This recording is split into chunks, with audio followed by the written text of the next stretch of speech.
Частина 2.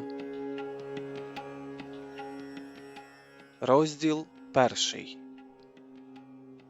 Керікл, Полемарх, Ольвії.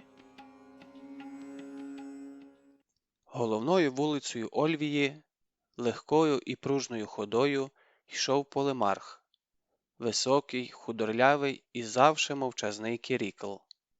Він був у короткій ляній безрукавці, що спускалася йому до колін, підперезаний широким шкіряним поясом із металевою пряжкою. На поясі висів короткий широкий меч з руків'ям із слонової кості в простих шкіряних піхвах, добре вже, щоправда, витертих. Не зброя красить воїна, а воїн зброю, любив говорити Полемарх, і все життя дотримувався цього правила.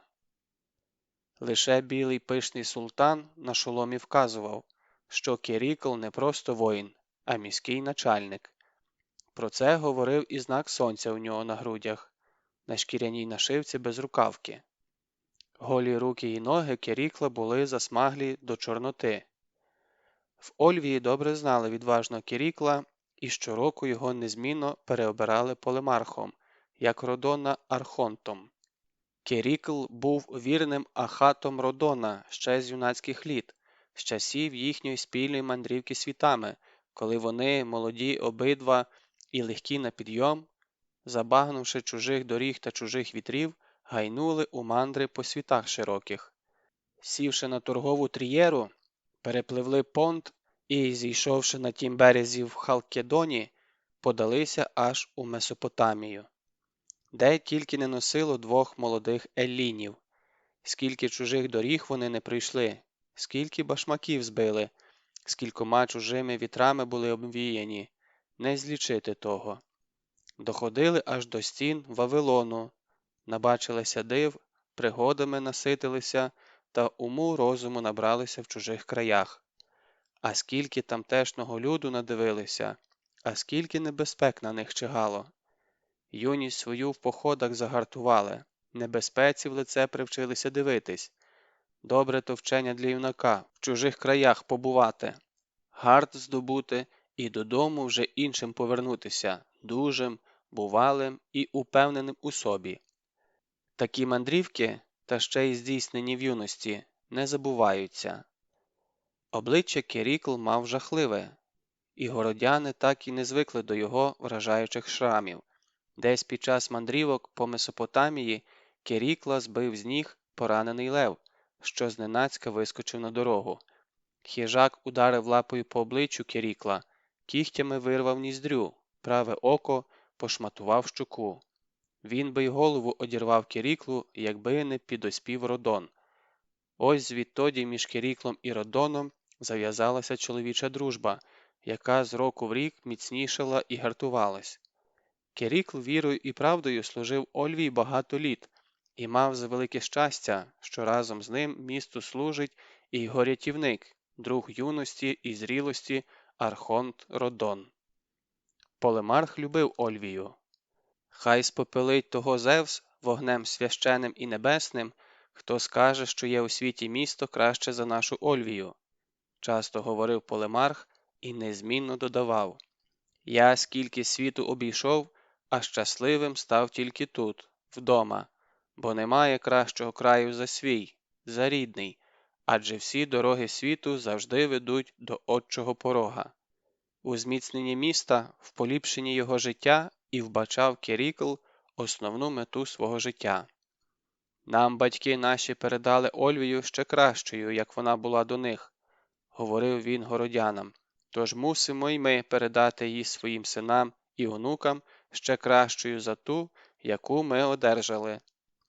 Йшов Керікл собі та йшов, бо радість була, і тому хотілося йти і йти, насолоджуватись радістю.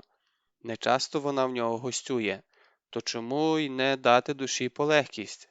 Раз бо на світі живе людина, мусить вона все сповна спізнати, і смуток, і веселощі, біду і щастя, любов і ненависть, доброту і підлість, розпач і втіху.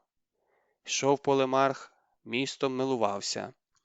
Все йому тут подобалося, і виднокраї, і саме місто. Переселенці, колоністи з Мілета, збудували Ольвію наче з двох міст. І з верхнього, яке розташувалося на узвищі над лиманом, і нижнього, яке вибрало собі місце в прилиманній частині. Кордонами міста на сході був берег Бузького лиману і глибокі балки, Заяча та Північна на заході і півночі. У ті часи, про які йдеться мова, Ольвія ще не мала оборонних стін.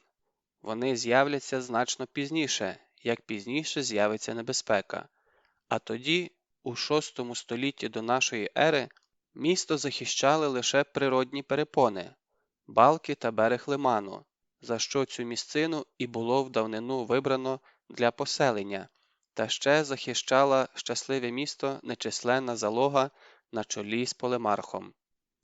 Торгівля і мир з усіма тутешніми племенами і народами – ось що нас надійно захищає і буде захищати, покіль стоятиме Ольвія.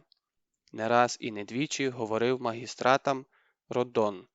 Тож, виходячи з цього, місто і вело свою політику так, щоб торгівля та мир захищали місто надійніше оборонних стін. Керікл крокував головною вулицею, що вела через верхнє місто з півночі на південь. Паралельно головній у північній частині міста тяглися ще дві вулиці. Вони перехрещувалися із заходу на схід поперечними.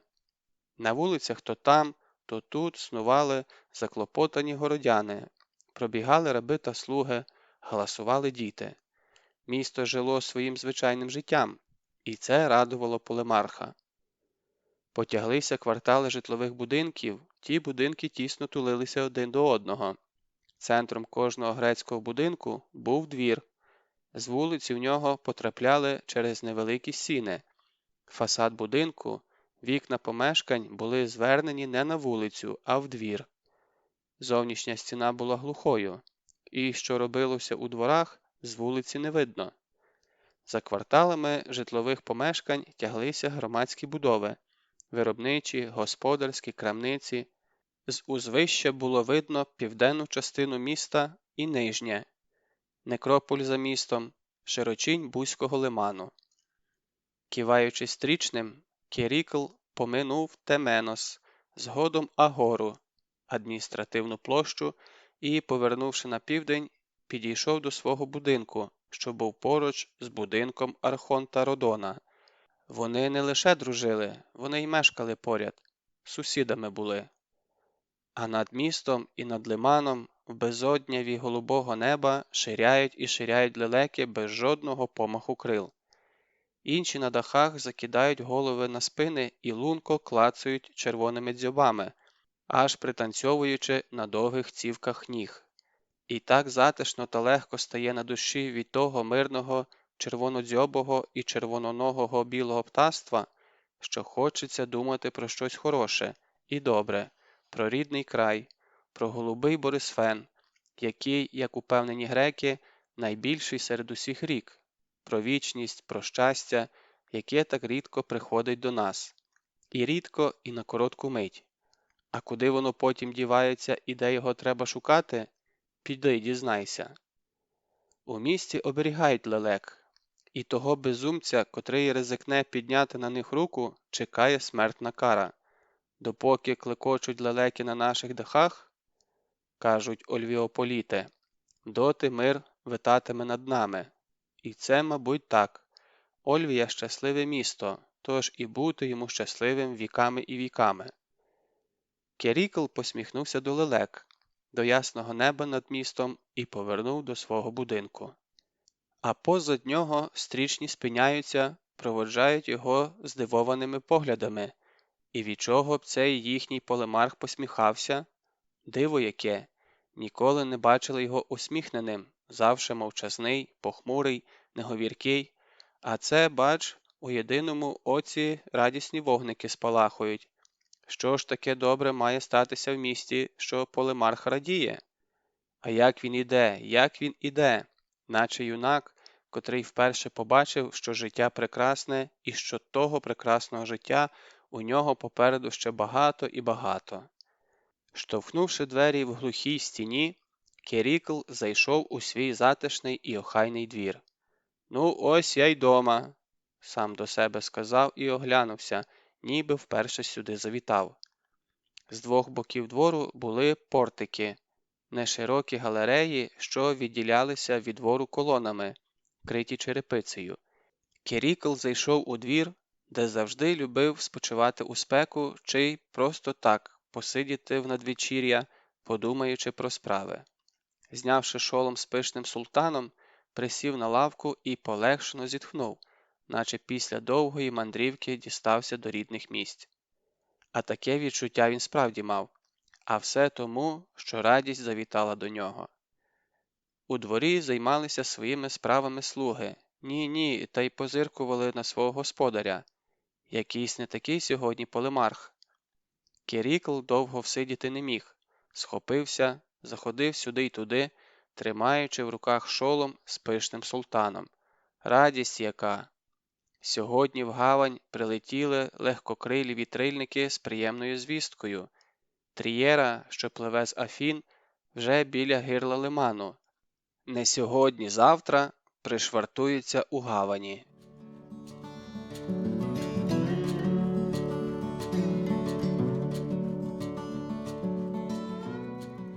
Розділ 2. Прилетіла ластівочка.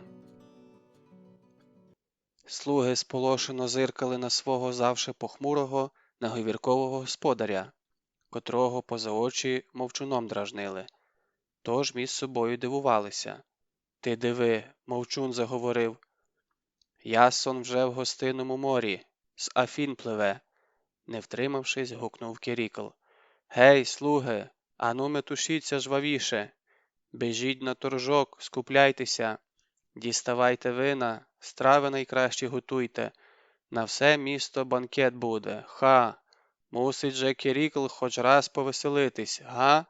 Щоб усі почули, як полемарх гулятиме. Та не забудьте Лію на банкет запросити». Слуги здивовано позиркують на свого господаря. Лію на банкет гукати? 15 літ уже, як господиня у царстві тіней. Що це сьогодні коїться з їхнім господарем?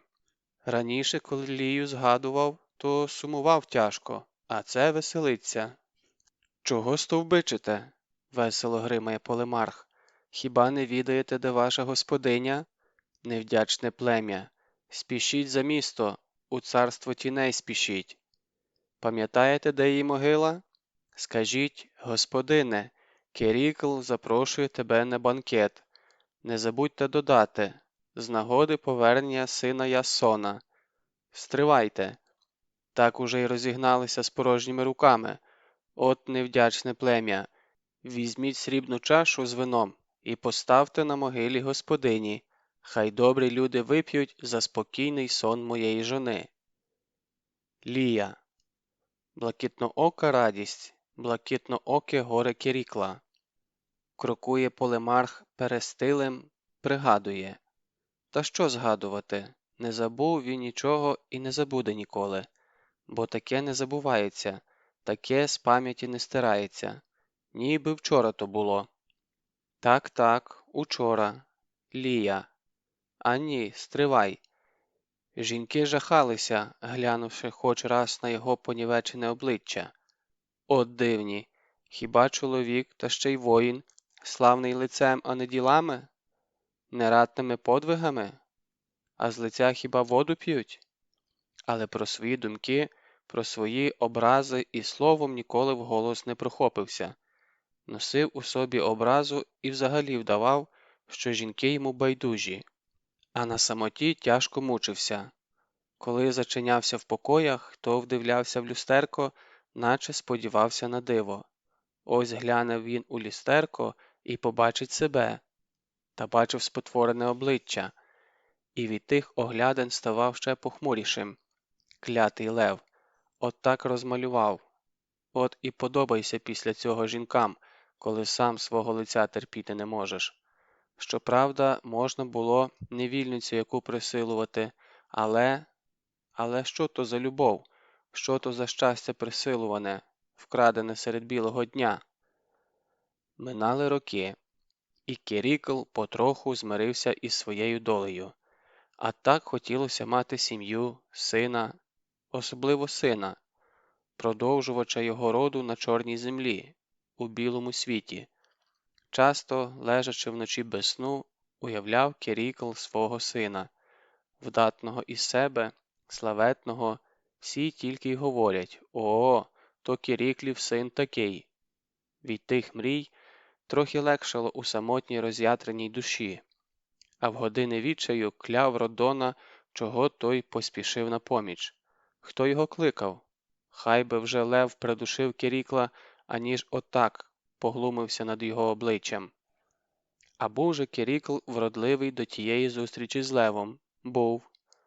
Та що тепер згадувати? Минулого не повернеш, роки, як у безвість, пливуть. Ні згадки, ні відчуття, що ти жив і ще живеш. Та доля змилостивилась над Кіріклом. «Викупи мене з неволі, і я подарую тобі сина», – просто сказала йому молода рабиня.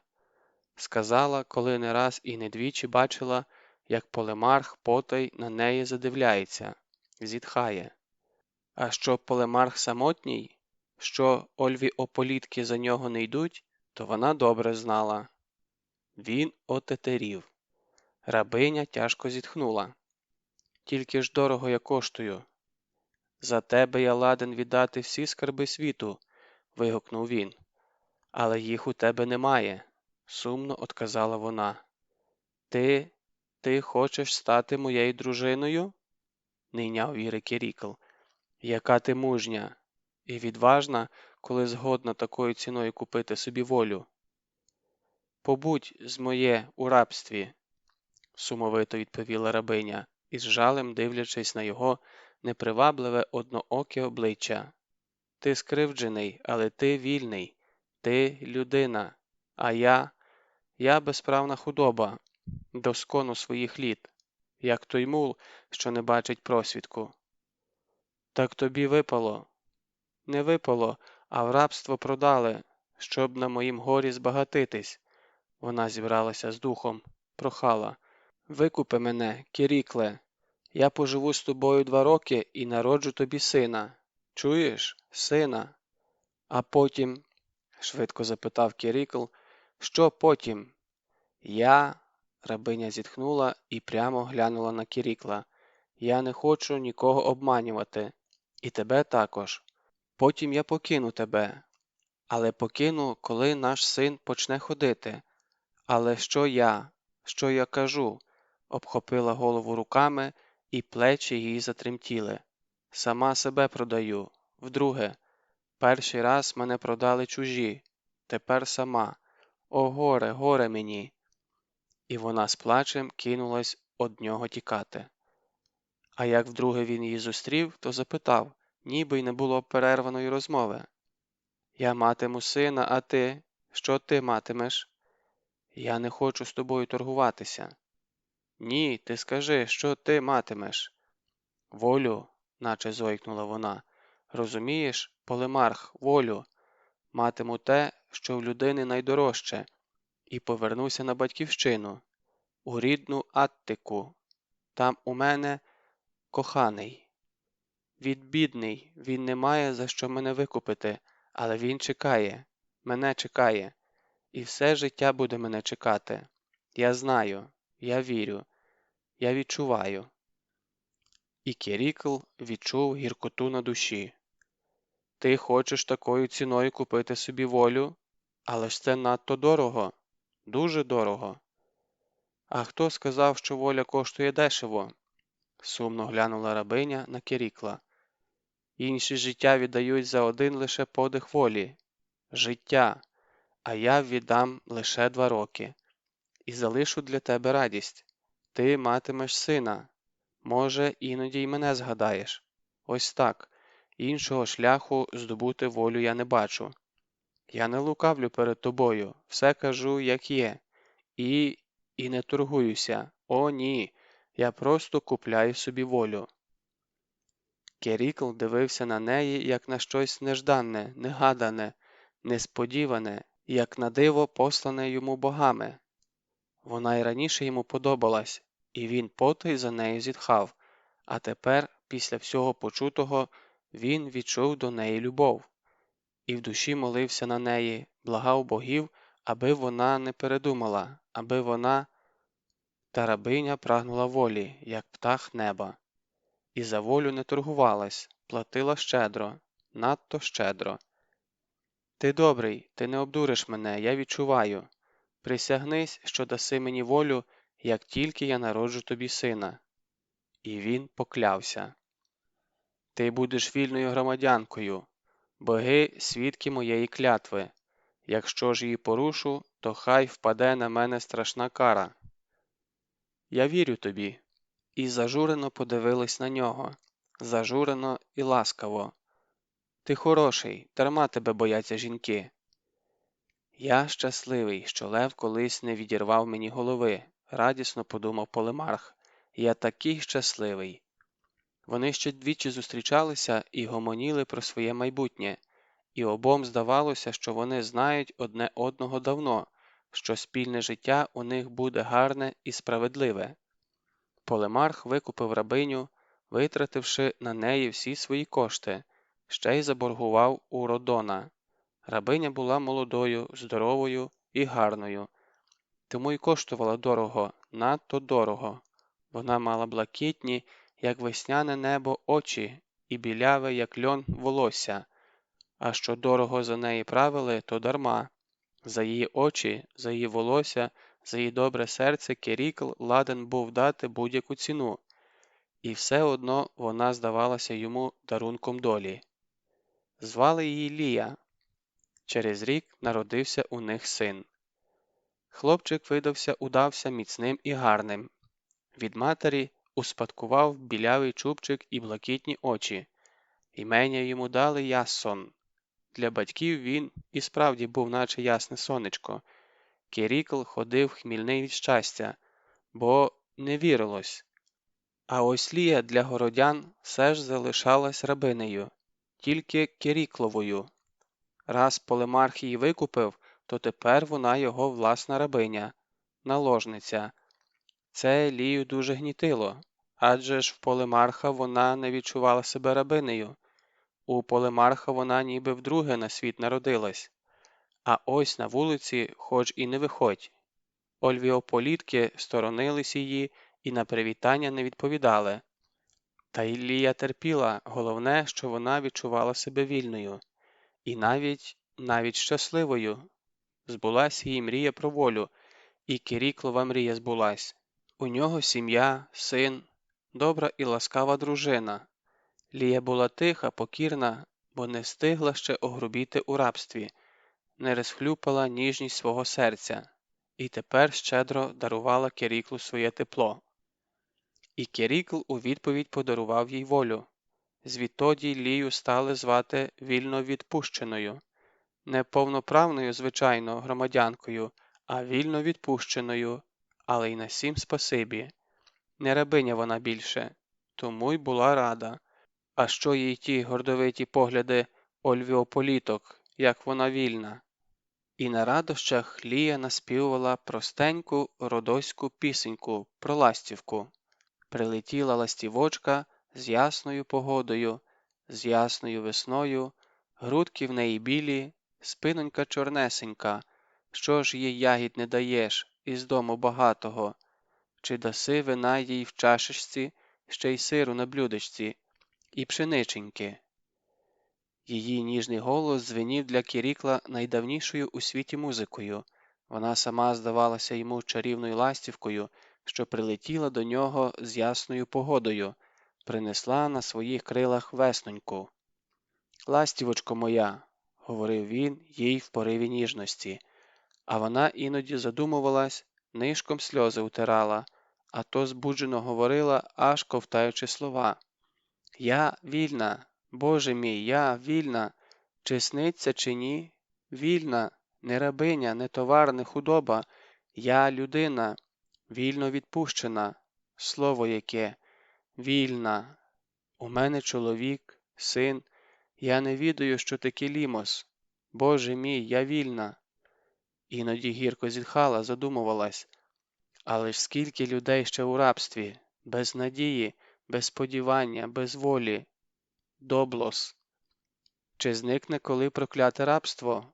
Коли вже людина перестане бути товаром, бидлом? Коли, Кірікле, коли? Її голубі очі ставали темними, а погляд робився гострим, ненавидячим.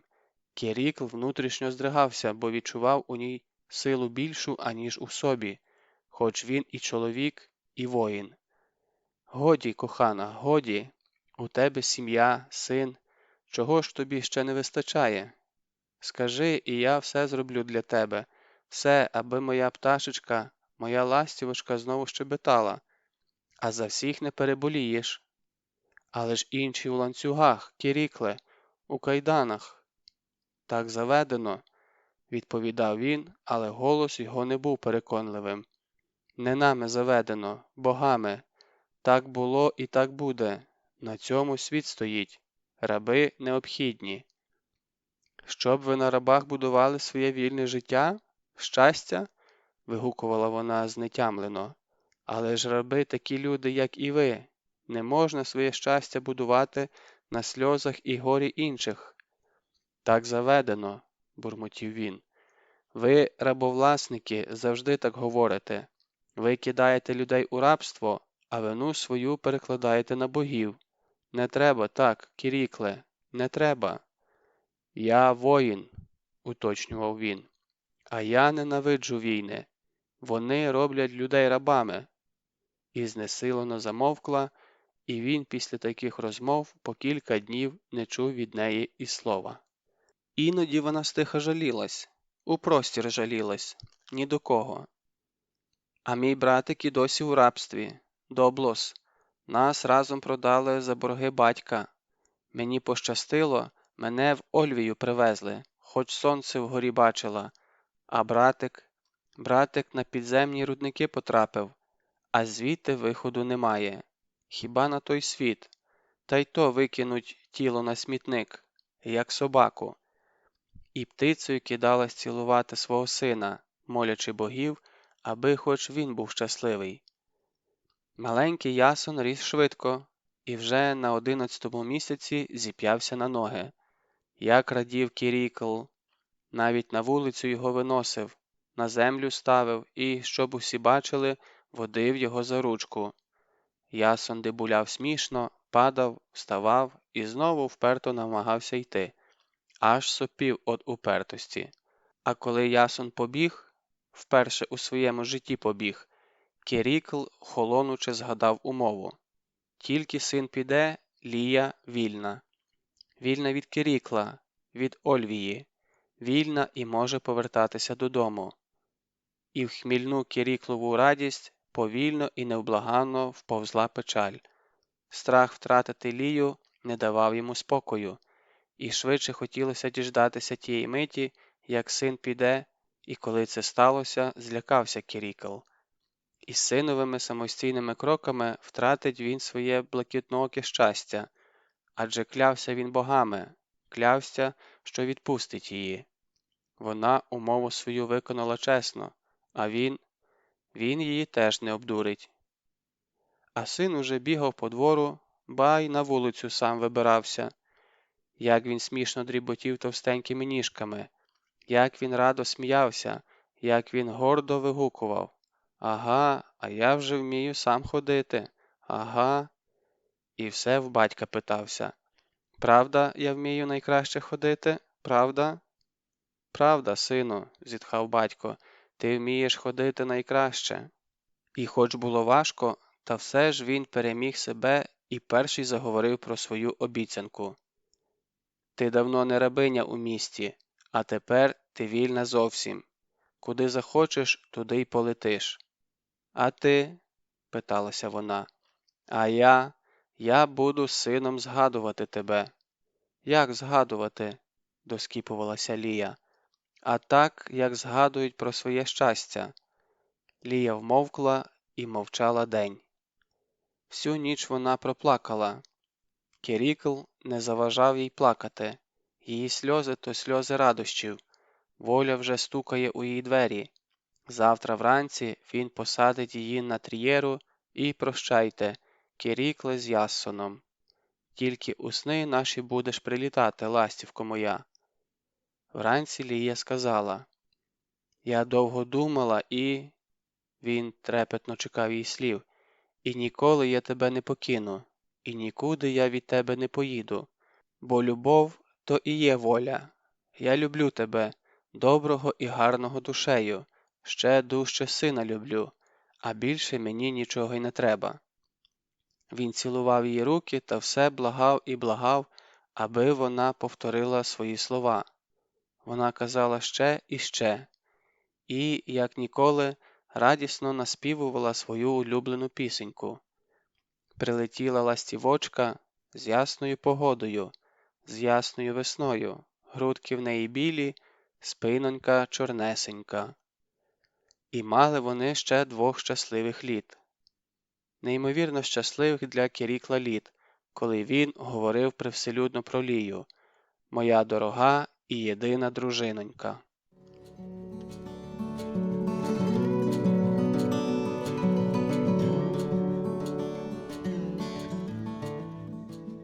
Розділ 3. У царстві тіней. Відразу ж за містом живих починалося царство тіней – Некрополь, останній і вічний притулок невгамовних, веселих ольвіополітів. Ох, і багато ж зібралося їх тут, у місті мертвих, у 10 разів більше, аніж у місті живих. І зростає Некрополь щодень, бо кожного білого дня надходить комусь чорна черга. Збирайся, прощайся, пора. І нічого не вдієш, така вже доля людей. Із царства живих переселятися у царство мертвих, до рідних, до батьків, до прадідів, до пращурів, до вічності. Так було, так є і так буде завжди, покіль сонце в небі сяє. Бо така воля богів. А тому що вдієш? Ольвіополіти проводжали своїх громадян у царство мертвих із філософським спокоєм. Усі там будемо. Рано чи пізно, а кожному доведеться ковтнути води із підземної річки забуття і навіки забути білий світ. А місця на тім світі вистачить усім, тож і зростає Некрополь щодень, бо кожного білого дня надходить комусь чорна черга, і невмолима Ананке постукає на порозі своїм страшним посохом: «Ей, живий! Збирайся, прощайся, пора! Місце твоє під сонцем уже потрібне іншому, тому, хто з першим криком народження вже вирушає у дорогу життя». Що ж, пора то й пора. І ольвіополіти збиралися, прощалися, як мали час, і вирушали у вічність. До царства тіней вела остання путь, широка дорога, по якій віками в останню путь проводжали живі мертвих. До життя одна дорога вела, але як їх багато веде до смерті. І в царстві тіней, мов земляні хвилі, спинилися і застигли назавжди. А то ж все безіменні горбики, горбики, горбики. Горбики над перетлілими прахами перших ольвіополітів, тих, у кого вже і рідні не лишилося у світі білому, бо всі, хто з ними жив, і друзі, і вороги, всі вже повмирали. А сьогоднішнє покоління ольвіополітів пам'ятає лише близьких та рідних, але Некрополь оберігають як священне і вічне місце громадян щасливого міста. Не знали тільки ольвіополіти, що мине якась 1000 літ, а на їхніх могилках, на їхньому місці мертвих з'явиться село живих. Примітка. Село Парутине, котре виникло на території північної частини Ольвійського Некрополя. І будуть живі вже слов'яни, а не греки над мертвими зводити хати, засівати хлібом поля і садити сади. І вишні на землі Некрополя, на прахові ольвіополітів, буйно квітнутимуть веснами, і живі сміятимуться, і плакатимуть на мертвій землі, і хлопці будуть зустрічати дівчат у вишняках і гаряче їх цілуватимуть, і будуть тут зачинати і народжувати дітей, будуть тут і вмирати, лягаючи в землю поруч із прахами ольвіополітів. А сади цвітуть на прадавнім некрополі, а ниви золотим хлібом колосяться, а життя іде з радощами і печалями, щастями і бідою, йде життя, і в цьому, мабуть, і є вічність, і безсмертя роду людського, і життя у білому світі. Неподалік останньої дороги поховав Керікл свою Лію. Вона заступилася за раба, геть сивого вже діда, котрого на вулиці бив палицею господар, приказуючи: «Будеш швидко повертатися, стара черепахо? Будеш? Чи ти тільки до їжі пруткий, а як до роботи, так відразу ноги тягнеш? Ось тобі, ось!» І лупив палицею старого по голові, і від того біла борода раба почала червоніти. «Не смійте!» – крикнула Лія, котра саме проходила мимо. «Він же людина, а не худобина, і до того ж старий!» «Не розпускай язика!» – скрива озвався господар того раба. «Ти така ж рабиня, як і мій ледар, хоч з тобою і спить полемарх, геть звідси!» І вдарив її палицею по голові. І від того удару на очах у всіх людей у неї наче обірвалася в грудях якась ниточка. Лія повернулась до полемархового будинку бліда, тільки губи тремтіли. Вона не промовила жодного слова, лягла, відмовилась їсти і на третій день померла, так і не розтуливши покусані до крові уста. День видався погідний, сонячний, як ховали Лію. Керікл востаннє надивлявся на свою дружину і думав про те велике щастя, яке вона подарувала йому. Але щастя завжди ходить у парі з нещастям. Гірко думав він, утішаючи себе, і не міг утішити. Хто був щасливий, той неодмінно мусить побути і нещасливим, бо добро іде слідом за злом і навпаки. Як правда ходить із кривдою, але я був щасливий, тому й горе прийму як належне. Яму було викопано глибоку, простору, дно застелили циновкою, вічною постіллю тих, хто йшов у царство тіней. Біля небіжчиці поставили, як і годиться, посуд із їжею, поклали люстерко та глиняний кухлик для пиття. Кулаки в Лії були стиснені, вона й померла із стисненими кулаками, і так її і в яму й поклали. І вже у ямі Керікл просунув їй між закляклі стиснені пальці монетку. «Це плата Харону», – сказав тихо, – «плата за те, що старий перевезе тебе на човні через підземну річку забуття у царство тіней». І накрив її своїм плащем. Йому подали руку, він вибрався з ями, постояв із схиленою головою, а потім кинув на груди Лії і жменю землі. І яму швидко загорнули, і в некрополі з'явилася ще одна могилка. 15 літ минуло звідтоді. Сидить Керікл у затишному дворику і тихо радіє.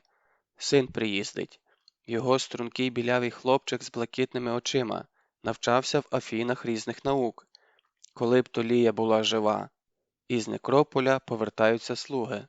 «Господарю», – вклоняються, – «срібну чашу з вином ми поставили на могилі господині». «А що ви сказали, господині?»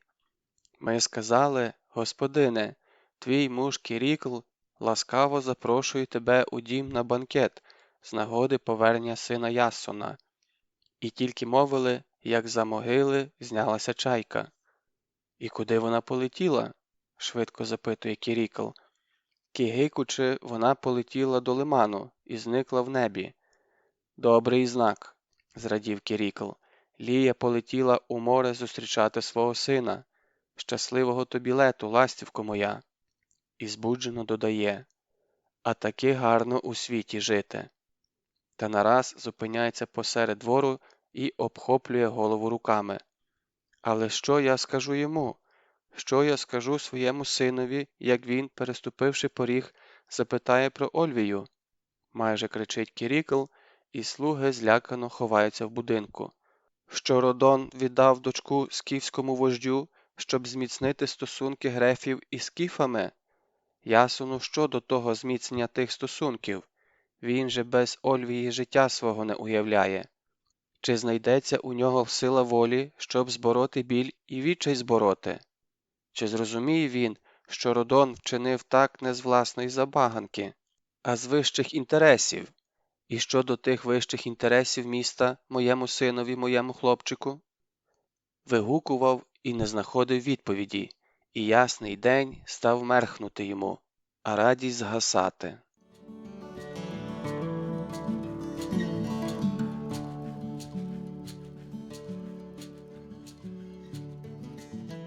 Розділ 4. Краще б я зовсім не повертався. В Афінах йому було знамення. Довгих 2 роки, допоки він навчався, туга за далекою коханою не полишала його й на мить. І навіть славетна, знана на увесь світ чарівна столиця сонячної Елади не могла розвіяти його сум, що терзав серце чим далі, тим пекучіше. Не мав друзів, бо любив самотність, і часто після навчання одиноко блукав безлюдним берегом моря, чи сидів на камені і линув думкою туди, де на околиці цивілізованого світу, на березі іншого гостинного моря, є місто і дівчина, що носить одне, найдорожче йому ім'я – Ольвія. Коли йшов за місто до моря, то в шумі прибою, у посвисті далеких вітрів йому вчувався тихий і ніжний голос коханої, і він схоплювався і здіймав руки до неба, дякуючи богам, що дарували йому голос Ольвії. Одного надвечір'я, коли в посвісті вітру вчувся йому дорогий голос коханої, Ясон сів у рибальський човен, який знайшов на березі, і поплив у відкрите море. «Хоч трохи, а все ж таки побуду ближче до Ольвії», – подумав він, налягаючи на весла. Тихе і ласкаве море ані хлюпне, ані зітхне, наче заснуло, заніміло, тільки десь там, на обрії, годують далекі вітри, приносячи йому голос коханої. Втомлене сонце поволі котилося до обрію, готуючись пірнути на спочинок у зеленаву глибінь. Із берега йому кричали рибалки і махали руками, щоб він негайно повертався, ще й показували на червоні смуги призахідного неба. Та Ясон, думаючи про кохану, не чув їх і не бачив. І рибалки, махнувши руками, заходилися витягувати свої човни подалі на берег, куди не міг дістати прибій. Ясон так замріявся, що не щувся, як і заплив далеко. Зненацька тихе і ласкаве море потемніло, запінилось, загоготів, завив вітер, і навіженими звірами пішли хвилі. Не встиг Ясон і опам'ятатись, як закрутився вихор, вирвав з його рук весла. Новий, ще дужчий, рвучкіший порив вітру перекинув човен, і Ясон опинився у воді. Коли він випірнув, випльовуючи солону воду, човна не було. Всюди море, море і море. Ясон злітав на хвилях і з кожним злетом, стугою і відчаєм дивився на далекий, недосяжний берег. І жодного вітрильника на обрії. Ошаліле море бушувало недовго і стихло раптово. Погудів кудись вітер, вгамувалися хвилі, море знову зробилося тихим та мирним. Шквал зник, як його і не було, і поніс із собою човен. А берег утікав, берег залишався далеким і наче танув, зменшувався на очах. Ясон відчув, що вибивається із сил. Напружуючись, гріб руками щодуху, надто гарячкував, не беріг сил. І невдовзі відчув, що холодна невидима сила владно почала тягти його вниз, у морську глибінь. Розпачливо хапав ротом повітря. «Все», – безнадійно подумав хлопець, – «не дістануся до берега. Море заманило мене, щоб втопити. Видно, така моя доля, а свою долю і на швидкому коні не обскачеш». Він облишив боротьбу з морем, віддався на поталу хвилям. Що буде, те й буде, а буде кінець. І тоді, мов би з туману, виринула перед ним Ольвія. Зовсім поруч, майже біля себе, побачив юнак її ніжне обличчя і стрілками брів, побачив очі, що світилися для нього, як дві теплі, дві найрідніші зорі. «Ольвіє!» – крикнув він, все ще не вірячи побаченому. «Радість моя! Я не здамся! Я здолаю море, щоб повернутися до тебе! Я повернуся! Вір мені! Чекай! Чекай!»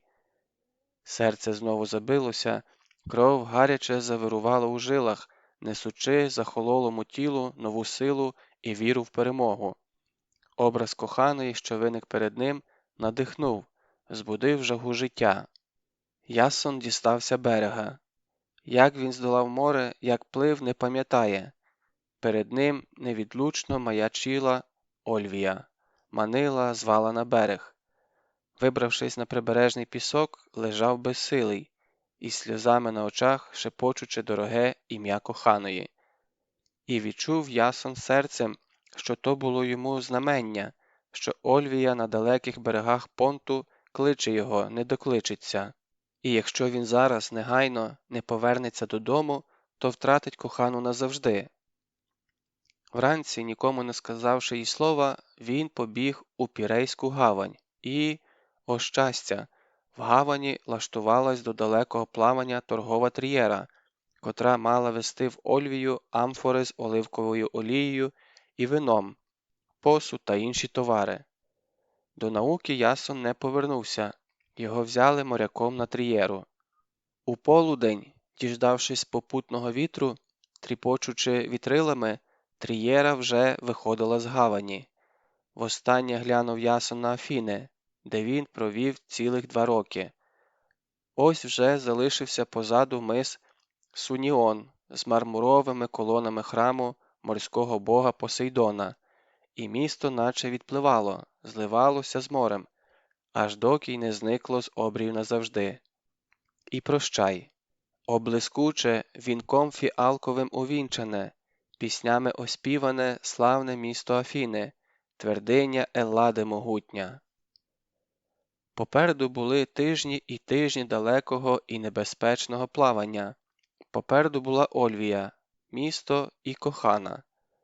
Суму прощання із сонячною Елладою не було, була радість зустрічі з Ольвією.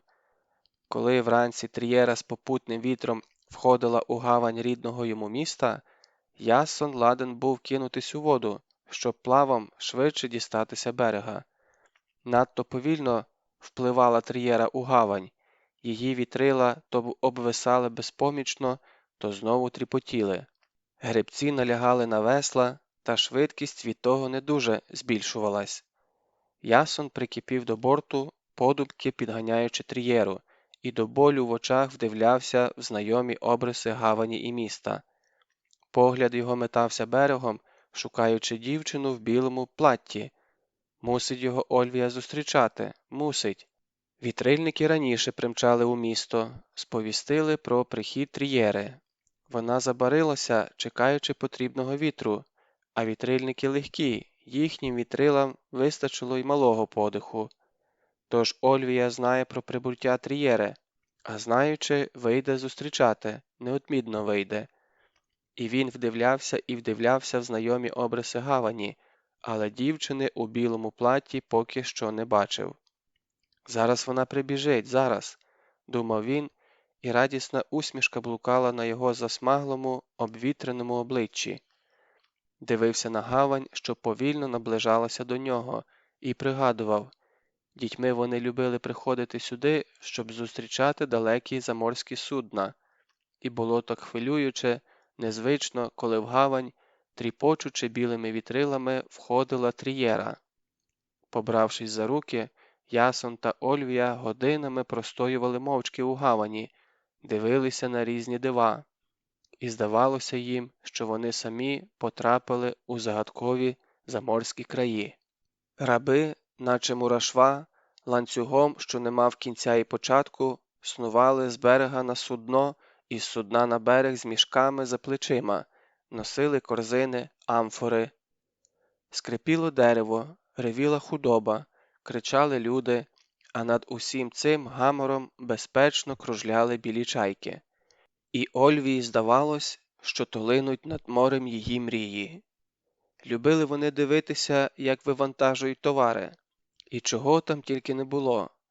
Чорнофігурний посуд із Аттики, вино з островів Родосу, Самосу, фрукти з Єгипту, з островів Егейського моря. Якось Ясон признався їй: «Виросту, буду мореплавцем, у далекі країни світу поведу трієри». «А я?» – здивовано озивається Ольвія. «Мене кинеш? А ти будеш мене чекати із заморських країв», – палко вигукував він. «Я див тобі знаєш, скільки привезу? То будеш мене чекати? Будеш?» Він трепетно чекав її відповіді і, не мигаючи, дивився на неї блакитними чистими очима. І вона, ніяковіючи й гублячись, відповіла йому пошепки: «Буду». І Ясону завжди вчувався її голос, завжди, всі ці роки бриніло в душі оте коротке клятвене слово «буду». Вчувається воно йому й зараз, вчувається у шумі хвиль, в чаяному кигиканні і посвисті вітру, в тріпотінні вітрил. Трієра нарешті пришвартувалася в гавані. Дівчина у білому платті так і не прийшла його зустрічати. Стрів Ясона батько, полемарх Кірікл. «Але ж і витягнувся ти за 2 роки афінського життя!» – вигукнув він і обіймав сина та стискував його плечі, поляскував по плечах. «Ач, який красень! Аж замилуєшся тобою! Зовсім уже дорослим став, зовсім!» І, не даючи йому й слова мовити, і слова запитати, квапно говорив. «Ну, розказуй, як там в Афінах? Чому ти навчився там за 2 роки? Чим збагатився? Що бачив у далеких краях?» У єдиному оці батька спалахувала радість зустрічі з сином, але десь цією радістю стояли тривога, і біль, і відчай. І син вловив ту тривогу в батьковім оці, і тривога стисла його серце. Що сталося? Чому це батько, взагалі не говіркий, так багато говорить, наче боїться, що син його щось запитає? «Батьку», – насторожено сказав Ясон, – «ти щось таїш од мене, бо надто багато говориш. Я відчуваю тривогу й біду». «О, тепер ти й зовсім замовк. Говори, батьку, говори». Керікл ураз наче зів'яв. Згасло його єдине око, і Ясон побачив, що батько за ці 2 роки дуже постарів. Жахливі шрами на його обличчі проступають тепер ще різкіше, більш впадають в око, і на них боляче дивитися. «Ну чого ж ти, батьку мій?» І син обняв батька за плечі і намагався зазирнути в його око. «Я повернувся, все буде добре. Тільки скажи мені, зараз же скажи, негайно скажи, що сталося? Чому в тебе сум на серці? Чому ти з жалем на мене дивишся? Говори!» «Ольвія!» – видихнув батько і похилив голову. «Її вже немає, сину. Ольвії немає, чуєш?» «Чую». Але до нього ще не дійшов зміст тих страшних слів, і він поволі оговтувався. «Як немає? Що ти кажеш?» «Немає!» – крикнув батько. «Померла?» – зойкнув син. «Загинула? Коли? Як? Від чого? Чому? Та не мовчи, померла?» «Гірше, сину, зовсім гірше.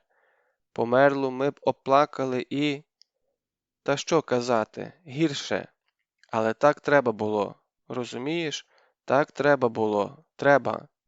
І щось почав бурмотіти про інтереси міста і Ольвійського поліса. А ті інтереси, мовляв, вище людини, і на них треба зважати. От Родон і зважив, і вирішив, що так буде краще для поліса і народу. «Я нічого не збагну», – потемнів на лиці син. «Про які ти інтереси міста і поліса говориш? До чого мені ті інтереси?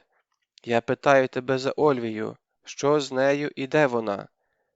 «Синку, будь мужнім. Немає вже Ольвії, дочки Родона. а є жона скіфського вождя. І вигукнув у розпачі: вона пішла, щоб зміцнити стосунки грефів із скіфами. Отак, сину, негадано все це сталося, несподівано. Така, видно, твоя доля, а свою долю не поміняєш на іншу, на кращу. На кращу, бурмотів Ясон. А краще було б, аби я зовсім сюди не повертався. Керікл знову щось почав мимрити про вищі інтереси міста і поліса, про дружбу грефів та скіфів. Та що було, сину, до тих вищих інтересів? Ішов з батьком вулицею, що вела з нижнього у верхнє місто. Ішов, а міста не бачив.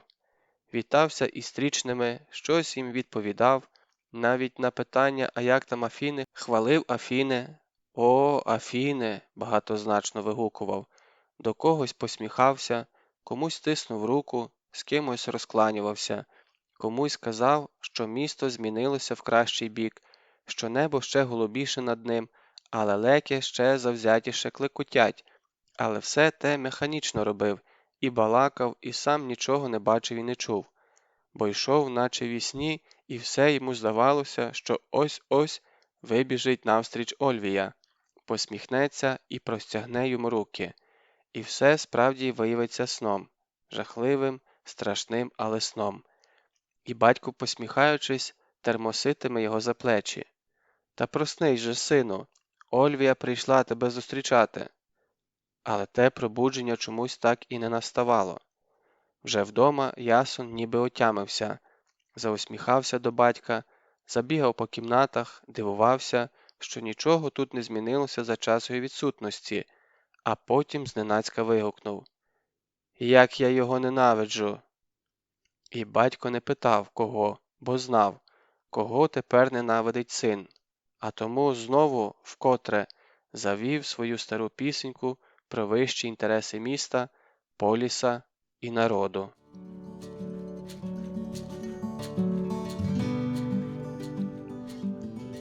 Розділ 5. А де моя Ольвія? І Родон відчув, що він боїться. Він, Родон, який ніколи не знав, що таке страх, раптом став боятися. І кого? Чого? Зустрічі з Полемарховим сином, котрий повернувся з Афін, і в кожну мить може прийти до нього і запитати: «А де моя Ольвія?» І Родон лякався тієї зустрічі, бо сам не знав, де його Ольвія. Вірніше, боявся не зустрічі, а першого погляду Ясона, перших його слів.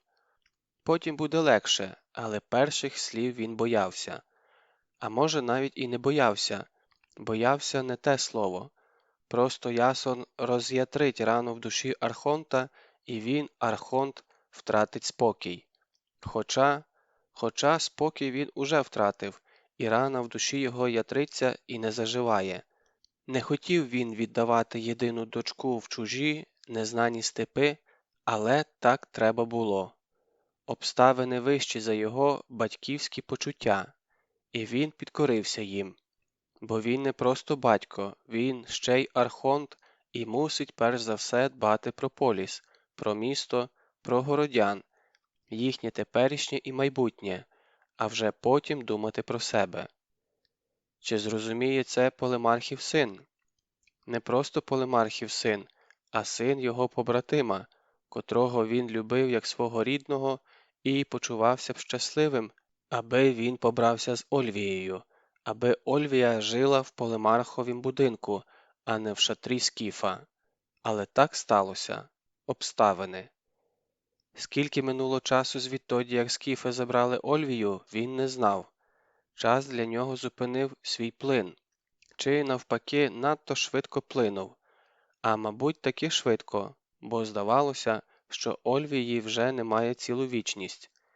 Ніколи не думав Архонт, що так тяжко буде йому без дочки. Доки вона була поруч в будинку, він якось і не думав про неї, бо вона була, а тільки її не стало, ох, як йому стало важко. А ще тяжче буде Полемарховому сину. Кірікл розуміє, що він, Архонт, не міг інакше вчинити. А хіба збагне його Ясон? Він прийде і неодмінно запитає: «А де моя Ольвія?» І Полемархів син прийшов, став перед ним, стиснув кулаки і, дивлячись потемнілими очима в очі Архонта, гнівно запитав: «Де моя Ольвія?» «Твоя?» – вчепився за слово Архонт, і від того стало трохи легше при перших миттях зустрічі. «Чому це вона твоя? Хіба я тобі віддавав свою дочку? Чи дарував? Чи брав з тебе викуп за неї, а тоді обманув тебе? У вас було спільне дитинство, юність і тільки. Вона моя дочка, і я. Вона моя!» – крикнув Ясон, не тямлячи себе. «Самою долею судилась мені!» І Архонт не щувся, як у нього вихопилось. «Так, вона судилась тобі, але обставини часом бувають сильніші за нас. Обставинами керують боги, а не ми, люди. Тільки не говори мені, Архонте, про вищі інтереси міста і поліса, про зміцнення стосунків між греками і скіфами. Мені про це батько гудів і гудів, але то все дарма. Серце моє не хоче слухати цих слів. Серце питає: де Ольвія?» Архонт похмуро мовчав. І тоді Ясон викрикнув йому в лице. Викрикнув з ненавистю і з гнівом, що сліпив його в ту мить. «За золоті дари віддав дочку скіфам, Архонте! За породистого коня? Ну, золото розумію. А навіщо Архонту кінь? Чи, може, Архонт вже й до народу буде з'являтися тільки на коні? Ах, яка врочиста мить! Архонт на скіфському коні в'їжджає на агору. Ольвіополіти вітають свого Архонта!» Родон дивився на Полемархового сина вражено, з подивом, наче вперше його бачив. «Твій гнів засліплює твій розум, тому ти й верзеш несусвітнє. Але я не гніваюсь на тебе, я розумію тебе. На твоєму місці я теж би так кричав». Архонт замовк. «А де Ольвія тепер? Якби я знав, де вона тепер, де моя дочка?» Глянув на Ясона важким, колючим поглядом. «Що тобі ще говорити? Словами тут нічого не зарадиш, а того, що сталося, не повернеш назад і не переграєш. Немає вже твоєї Ольвії, Полемархів сину, немає і не буде ніколи.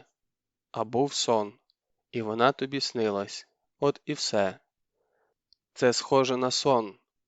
В Ясона безпомічно опустилися руки, і він тяжко зітхнув. Архонт ніби з жалем глянув на нього. «Чим тебе пригостити в моєму домі, Полемархів сину?» «Дякую», – різко вигукнув Ясон. «Архонт мене вже пригостив. Ситий ось так», – провів ребром долоні по горлу, «до кінця своїх днів не забуду». «А ти думаєш, те, що сталося, я забуду?» – глухо запитав Архонт. «І старість моя буде тяжкою, а ти тільки починаєш жити. У тебе попереду життя та життя, а час, як відомо, все лікує. Аби твої поради, Архонта, лікували рани. Не будь злим, зло ще нікого не прикрашало. А від чого мені бути добрим? У місті багато дівчат, вродливих. Але немає серед них Ольвії». «Так, немає», – згодився Архонт. «Я ненавиджу тебе, Архонт», – вигукнув Ясон. Родон навіть не ворухнувся. «Я заслужив твою ненависть, тому сприймаю її як належне». Ясон повернувся і вийшов з покоїв ще з важчим серцем, аніж раніше. Він не сподівався на розмову з Архонтом, билася навіть думка: поговорить з Архонтом і, може, що зміниться. Була така думка, хоч і розумів, що вона наївна. Нічого вже не зміниться, та й не може змінитися. Архонт ішов слідом за ним. Вже в дворі Ясон запитав: «У якому краї Ольвія? У яких скіфів?» «Тапур, вождь кочових скіфів». «Де вони, кочовики?» Архонт розвів руками. «Степи безмежні, а скіфи кочують, на місці не стоять. Хіба я знаю, де вони тепер? Ясон ступив крок до Архонта і, дивлячись йому у вічі, твердо мовив: «Не ховай від мене, Ольвії, Архонте! Я все одно знайду тих проклятих скіфів і того тапура, який її захопив. І Ольвію знайду. Чуєш, Архонте? Знайду!» В ті дні Ясон шукав собі коня. Що б він не робив, чим не займався, а все думав про коня. Дістати прудкого коня, кинутись у степи і, вірилось, він би знайшов скіфів, він би виручив із біди Ольвію. Навіть коли з батьком ходив у некрополь відвідати матір, навіть коли стояв біля її могилки, все думав і думав про коня і вірив: знайде він коня, знайде і Ольвію. Йому навіть снився кінь, баский, крилатий, сідав на нього юнак і летів над степами. І крилатий кінь мчав його попід хмарами, і вже бачив він унизу скіфів, але в ту мить прокидався. І розумів, що все те задумки з конем, дитяча задумка. Питав у батька про той день, про той останній день, коли скіфи забрали Ольвію. Як вона до них пішла? Із сльозами чи з радістю? Батько не хотів того казати, аби не пекти синове серце, але син наполягав, і батько змушений був йому розказувати. Скіфи тоді стали табором за містом. Примчали і стали зненацька. Всі переполошилися, 1000 боскіфів, на прудких конях, а вони нап'ялили для свого вождя шатро, запалили багаття.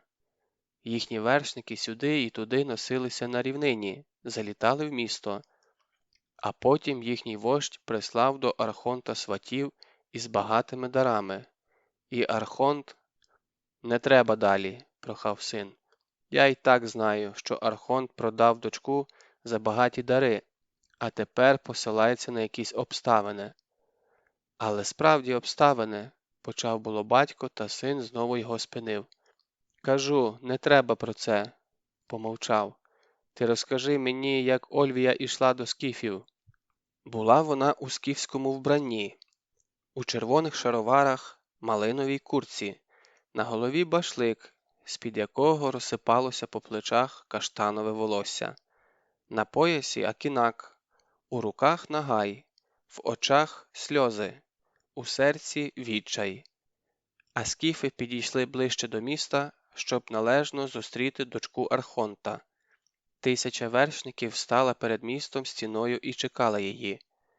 Чим ближче підходила Ольвія до стіни вершників у чорних башликах, тим повільнішими ставали її кроки, а скіфи ніби самі пливли їй навстріч, бородаті, чубаті, смагляві, білозубі. Страшні, незнані, незбагненні, хижі. «Ой, мамочко!» – вихопилося в неї, і дівчина в розпачі спинилася, і навіть було зробила крок назад. І тоді від ольвіополітів, котрі її проводжали, хтось підбадьорливо гукнув: «Не забудь, дочко, прислати нам гінця, що в тебе усе гаразд. Ми будемо чекати від тебе вістей. І сама в гості навідуйся. Щасливої тобі дороги, славна дочко Архонта». Їй махали городяни руками і посміхалися, бажаючи щастя. Ольвія оглянулась, кивнула городянам, спасибі, мовляв, за добрі поради, витерла рукавом куртки сльози і швидко пішла вперед. Вершники розступилися перед нею. В кінці довгого проходу, утвореного кіньми, вона з жахом побачила на горбі біле шатро вождя. І ледве вона ступила у той прохід і зробила кілька кроків, як вершники ворухнулись і зімкнули ряди. І не стало більше Ольвії. І питає тепер Ясон: «А де моя Ольвія?» І ніхто йому не може сказати: «А де ж його Ольвія?» «Коня!» – шепоче в розпачі юнак. «Крилатого коня! І я дожену скіфів і порятую своє щастя!»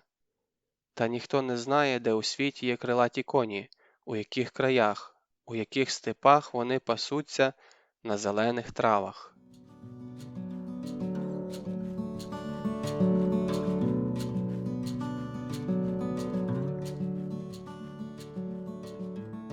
Розділ 6. Остання чаша Полемарха.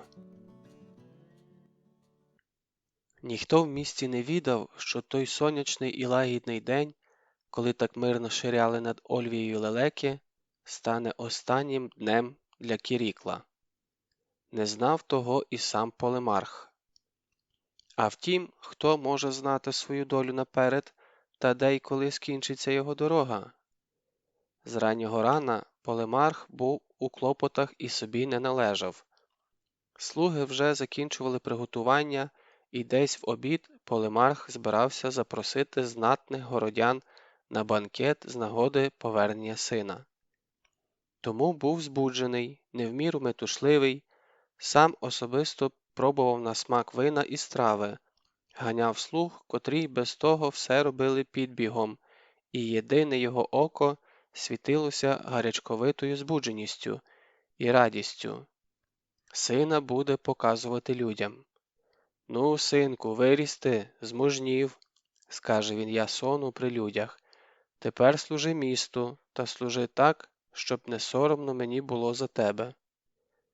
Бенкетувати мали в Андроні, і там уже все було приготовлене і прибране, і слуги вносили останні амфори та посуд.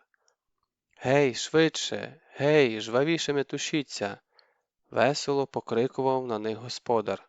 «Скоро гості прийдуть. Ох, і гульнем!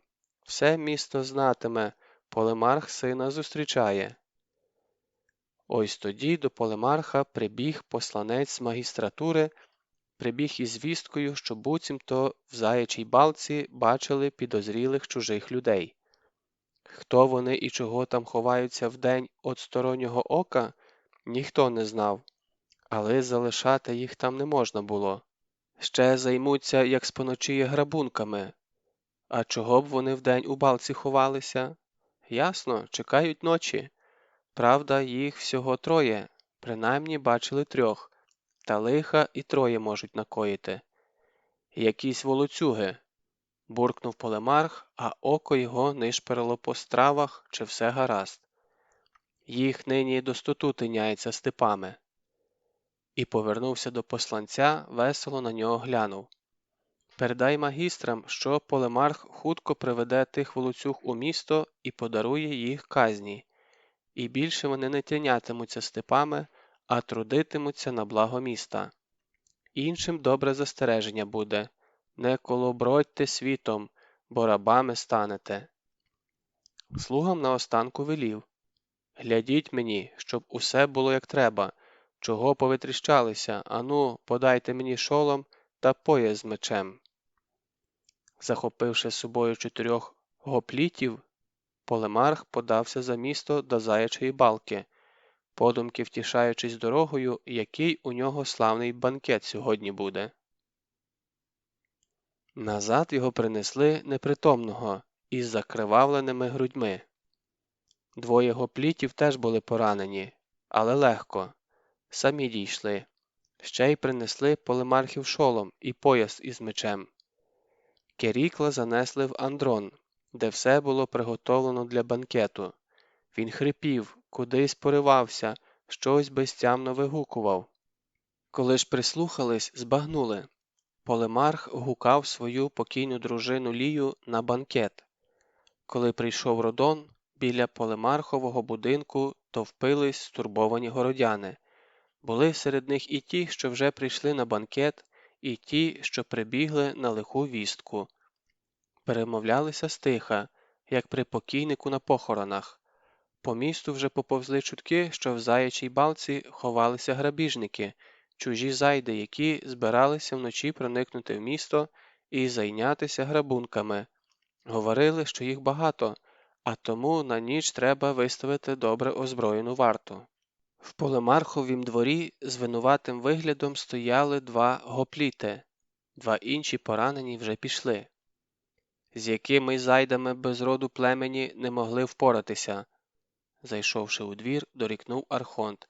А ще воїни, при зброї. Винуваті, архонт. Наперед ступив старий сивий гопліт із задавненим шрамом через ліву щоку. Був він у короткій безрукавці із плямами свіжої крові, певно, чужої, підперезаний поясом, на якому з одного боку висів короткий меч у піхвах, а з другого приторочено круглий щит. Щит сповз гопліту на живіт, і він раз у раз поправляв його і, тупцяючись, гупав обліпленими глиною башмаками. Голі ноги його теж були в глині, ясно, що в заячій балці лазив.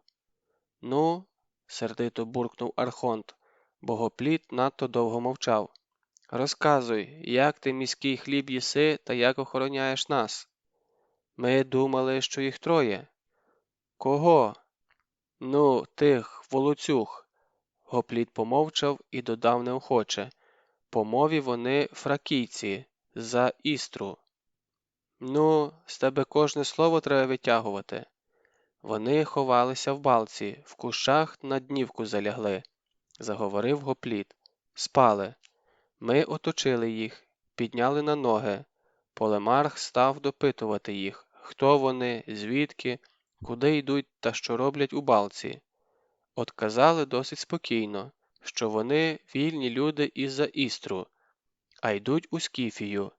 На запитання Полемарха, чого у Скіфію йдуть, один отказав – у гості. Ще й зуби вишкірив. Та посмішка нам не сподобалась. Ясно, хвостом крутить, що йому Скіфії робити. «А чого ви тут лежите?» – питає їх далі Полемарх. Отказують. От своїх відбились, вирішили в балці перележати спеку, а як сонце піде на захід, мандрувати далі, своїх доганяти. «Співали ті волоцюги вам не зовсім до ладу», – буркнув Архонт і кивнув на Полемархів будинок. «Як, мовляв, там?» «Погано йому», – виглянув із-за спини гопліта маленький гостроносий слуга. «Лію свою на банкет гукає». «Так», – зітхнув Архонт, – «жаль Кірікла». До гопліта повернувся. «А чи не збиралися ті зайди розкопувати у степах скіфські могили та грабувати неміщиків?» «Не знаю», – розвів руками гопліт. «Може, і розкопувати могили йшли. Кажуть, волоцюг у степах багато, і вони справді грабують скіфських вождів у могилах. Буцімто золота в могилах чимало». «Скіфське золото мене не цікавить, і тобі не раджу ним цікавитись. Говори». Полемарх сказав їм: «Я не вірю вам. Ніхто вас у Скіфії не чекає. Ви, зайди, хочете вночі проникнути в місто, аби пограбувати наших людей», – розказував далі гопліт. «Я, – каже він, – міг би вас знищити, але сьогодні у мене гарний день, і я не хочу проливати кров. Я сьогодні буду пити вино з нагоди повернення мого сина, а тому дарую вам життя». Ті зайди зраділи і хотіли йти, але Полемарх їх спинив. «Я, – каже, – дарую вам життя, але не волю. Ви, волоцюги, нічиї люди, а тому будете віднині нашими. Годі вам по світах тинятися, будете в місті трудитися». Почувши таке, ті зайди схопилися за ножі. «Рабами нас хочете поробити?» – кричав один із них. «Не вийде. Ми люди вільні і за волю свою вміємо постояти». Полемарх кивнув, і ми накинулись на них. Одного зразу ж зарубали, а решта поранила наших двох. Ми вже їх хотіли в'язати, як тут негадано за куща вискочило ще троє, таких же волоцюг. Вони кинулись на Полемарха зненацька, і він не встиг вихопити меч, як упав з раною в грудях. Ми підбігли до Полемарха, підхопили його на руки, а тим часом волоцюги втекли. Зарубаного ми покинули в балці, взяли Полемарха і швидко рушили до міста, щоб Полемарх дорогою не сконав. «Жаль», – зітхнув Архонт, – «тільки сина Полемарх зустрів, жити б та жити. Жаль». Полемарх опритомнів опівдні. Важко й надсадно хрипів, у грудях його щось булькало, а в горлі клекотіло. Його вже перев'язали, та перев'язка не зарадила. Затуманеним поглядом обводив Кірікл стіни Андрону, дивився на яства і вина, що були приготовлені для бенкету, і, зрештою, зустрівся поглядом з Архонтом, котрий схилився над ним. «Погуляв», – прошепотів Кірікл, – «ох і погуляв на бенкеті». Засилкувався звестися, але не зміг. «Лежи, лежи», – застеріг Родон. Полемарх якусь мить лежав тихо, а тоді заворушив губами, і в куточках його уст з'явилися пузирі рожевої піни. «Погуляв», – хрипів Полемарх, – «ох і погуляв». Родон мовчав, і сухе його лице наче закам'яніло, тільки в очах були біль і гіркота. Полемарха він любив. «Ну, а там як, у балці? Як скінчилося?» «Одного зарубали, а решта втекла», – отказав Архонт. «Двох гоплітів поранено. А я убитий». І лице Кірікла почало наливатися синявою. «Убитий. Ну що ти, друже мій?» «Я вбитий, хоч ще і живий», – хрипів Кірікл, і в горлі його клекотіло, у грудях при диханні булькало. Чую, урвалась ниточка мого життя під чужим ножем. Все, Архонт, все, мій друже. Закінчив я свої дні у білому світі, пора збиратися в царство тіней. Не знав я, що у заячій балці чекає на мене погибель. Де не був, а заячої балки не минув. Така моя доля. Довго віддихувався, збираючись силами. Життя згасало в його єдиному оці, і Архонту здавалось, що він уже чує запах смерті. Холодний, затхлий, тлінний. «Будемо прощатися, Архонт», – раптом сказав Кірікл. «Будемо прощатися, Полемарх». І вмовкли, дивлячись один на одного. В тиші чути було, як важко дихав Кірікл, та десь із перевернутої, чи, може, переповненої, чаші лунко крапало на долівку вино. Лясь, лясь, лясь. «Ясона шкода», – хрипів Кірікл, – «залишати шкода». «Ти будеш жити в своєму синові», – суворо сказав Архонт, маскуючи тією суворістю свій біль. «Ти будеш дивитися на світ його очима, і твоя кров грітиме його серце».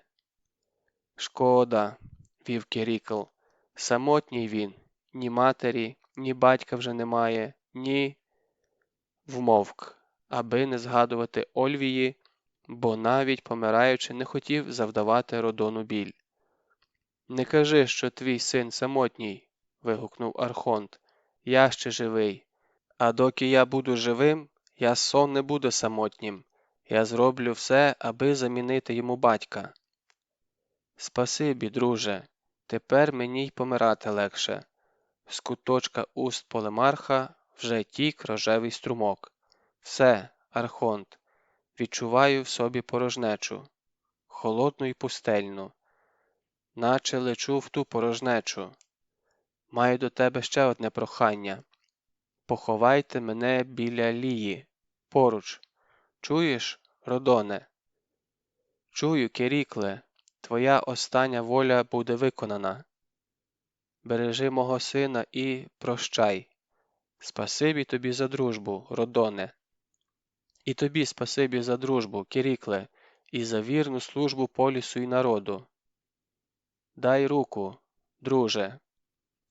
Родон подав свою руку, але Полемарх уже не міг її потиснути. Тоді Родон сам потис її. Рука друга була холодна, і він грів її своїм теплом. «А тепер вийде», – попрохав Кірікл. «Хай зайде син. Хочу йому на прощання слово мовити». Архонт випростався, на мить схилив голову перед Кіріклом і швидко вийшов. До Андрону із сльозами на очах вбіг Ясон. «Батьку, не вмирай!» «Смерть не питає, хочеш ти помирати чи ні», – захрипів батько. «А вона вже стоїть у мене за плечима, і сил її відігнати не маю. Така вже моя доля, сину. Пожив своє і досить. Тобі заповідаю жити». Ясон плакав, утираючи сльози рукавом, та все шепотів: «Батьку, батьку, я до матері твоєї йду, тому й легше мені помирати. З Лією зустрінусь на тім світі, і про тебе розкажу, який ти виріс, а тобі хай щастить у світі білому. Що ж я робитиму без тебе, як житиму? Тримайся, Родона, з ним буде тобі легше. І тепер, останнє, що хочу сказати». Помовчав, збираючись із силами. «Ти знаєш, чому я гину?» «Тебе вдарив ножем у груди фракійський волоцюга», — крізь сльози вигукнув син. «Я відомщу за твою загибель». «Стривай, не гарячкуй і вислухай мене. Фракієць мене і справді поцілив. А чому?» Ясон мовчав, і батько знову заговорив. «Тому що я забаг вільну людину зробити рабом. Була в мене думка захопити тих зайд і зробити їх громадськими рабами. Для міста. От і поплатився. Забув, що Лія моя рабиною була. Забув, як вона ненавиділа рабство. На вулиці її рабиною обізвали, ще й палицею вдарили. Не знесла. Померла з горя і відчаю, що в світі така несправедливість. Ох, як вона хотіла хоч один ланцюг рабства розрубати. А я хотів ще одним ланцюгом зміцнити рабство. От і поплатився. Що мені скаже за це Лія на тім світі? Тяжко мені. Чи простить Лія? Батько, ти не винний, ти загинув від рук волоцюги. Ат, того, що сталося, не повернеш. Будь людиною, сину, і людей шануй. Пам'ятай свою матір, вона людську гідність над усе ставила. Тож ніколи не зазіхай на чужу волю, не повтори моєї помилки. Оце і вся моя порада тобі, сину. Живи і радуйся. Тебе Архонт не залишить у біді. Він тобі буде за батька. Вмовк, ворушачи губами беззвучно і німо. А може, що намагався сказати, та сил уже не було. «Ясоне», — нарешті почувся його кволий голос, — «коли Архонт ще тут, поклич його». Архонт був поруч, в сусідній кімнаті, бо відразу ж зайшов. «Гостей не будемо чекати», — сказав Кірікл. «Немає вже в мене часу. Сину, подай Архонту чашу з вином». Ясон подав. «Тепер допоможи мені трохи звестися». Ясон заклав руки за спину батька, трохи підняв його. Батько сперся на лікоть. «Ось так, дякую. А тепер дай і мені чашу з вином. Оту маленьку, бо велику вже не вдержу в руках. Збирався сьогодні бенкетувати, тож почнемо. Підніми мене вище, сину. То вип'ємо», — сказав Полемарх і ледь-ледь підняв свою чашу. «За що вип'ємо?» «За сина твого», — сказав Архонт. «Гарного сина маєш. Таким сином тільки пишатися». «Спасибі тобі, друже. А ще вип'ємо за життя», — сказав Кірікл. «Добра штука, життя. Хто жив, той не кається. І я не каюся. За життя, мій друже, за життя, сину». І тільки він доніс до губ чашу, як вона випала з його рук, вдарилась об долівку і розлетілася на черепки, бризнувши навсібіч вином. «Все, відпив своє». Кірікл відкинувся на подушку, захрипів, пересмикнувся, судорога пробігла по його тілу, і він затих. Лежав витягнений, спокійний. «За життя, сину, за твого батька», — сказав Архонт. «Він умів жити, зумів і померти достойно, як подобає чоловікові». І випив свою чашу до дна, і брязнув нею об долівку.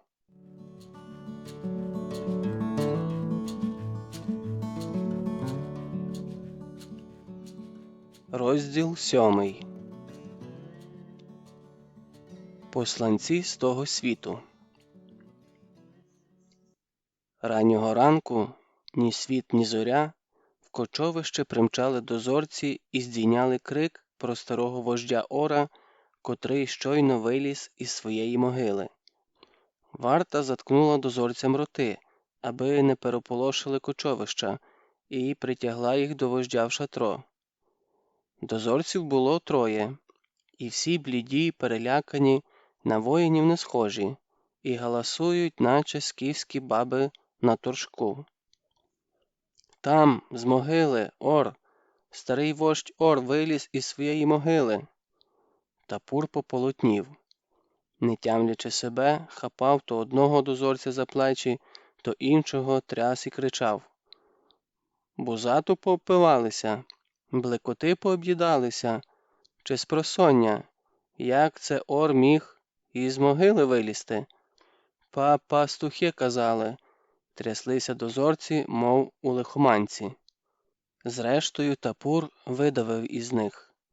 Дозорці чатували дальні підходи до кочовища, а такі дозори, після того, як Тапур заворогував із Іданфірсом, пильно стерегли і день, і вночі всі підходи до кочовища. Десь під ранок стріли переляканих пастухів, котрі, покидавши свої табуни, втікали із степу чимдуж. Пастухи крикнули їм, що у могилі Ора з'явилася дірка, і хтось із неї буцімто виліз. Дозорці не стали гаяти часу, а повернули коней у табір. Дозорці були такі перелякані, що Тапур зрозумів – трапилось щось незвичайне. Гарячково гадав, що чинити з Ором, якщо старий і справді повертається, врочисто зустріти і передати йому владу, чи загнати назад, а могилу на всяк випадок завалити камінням, щоб вдруге не посмів вилазити на світ білий. Мабуть, запізно розігнав він орлів на могилі Ора, встигли напоїти старого вождя, ось тепер і крутись.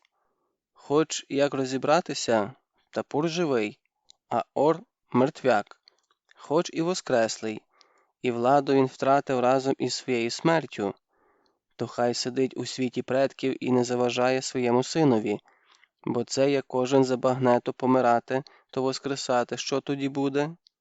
Та й не збирається Тапур нікому віддавати свою владу, навіть рідному батькові.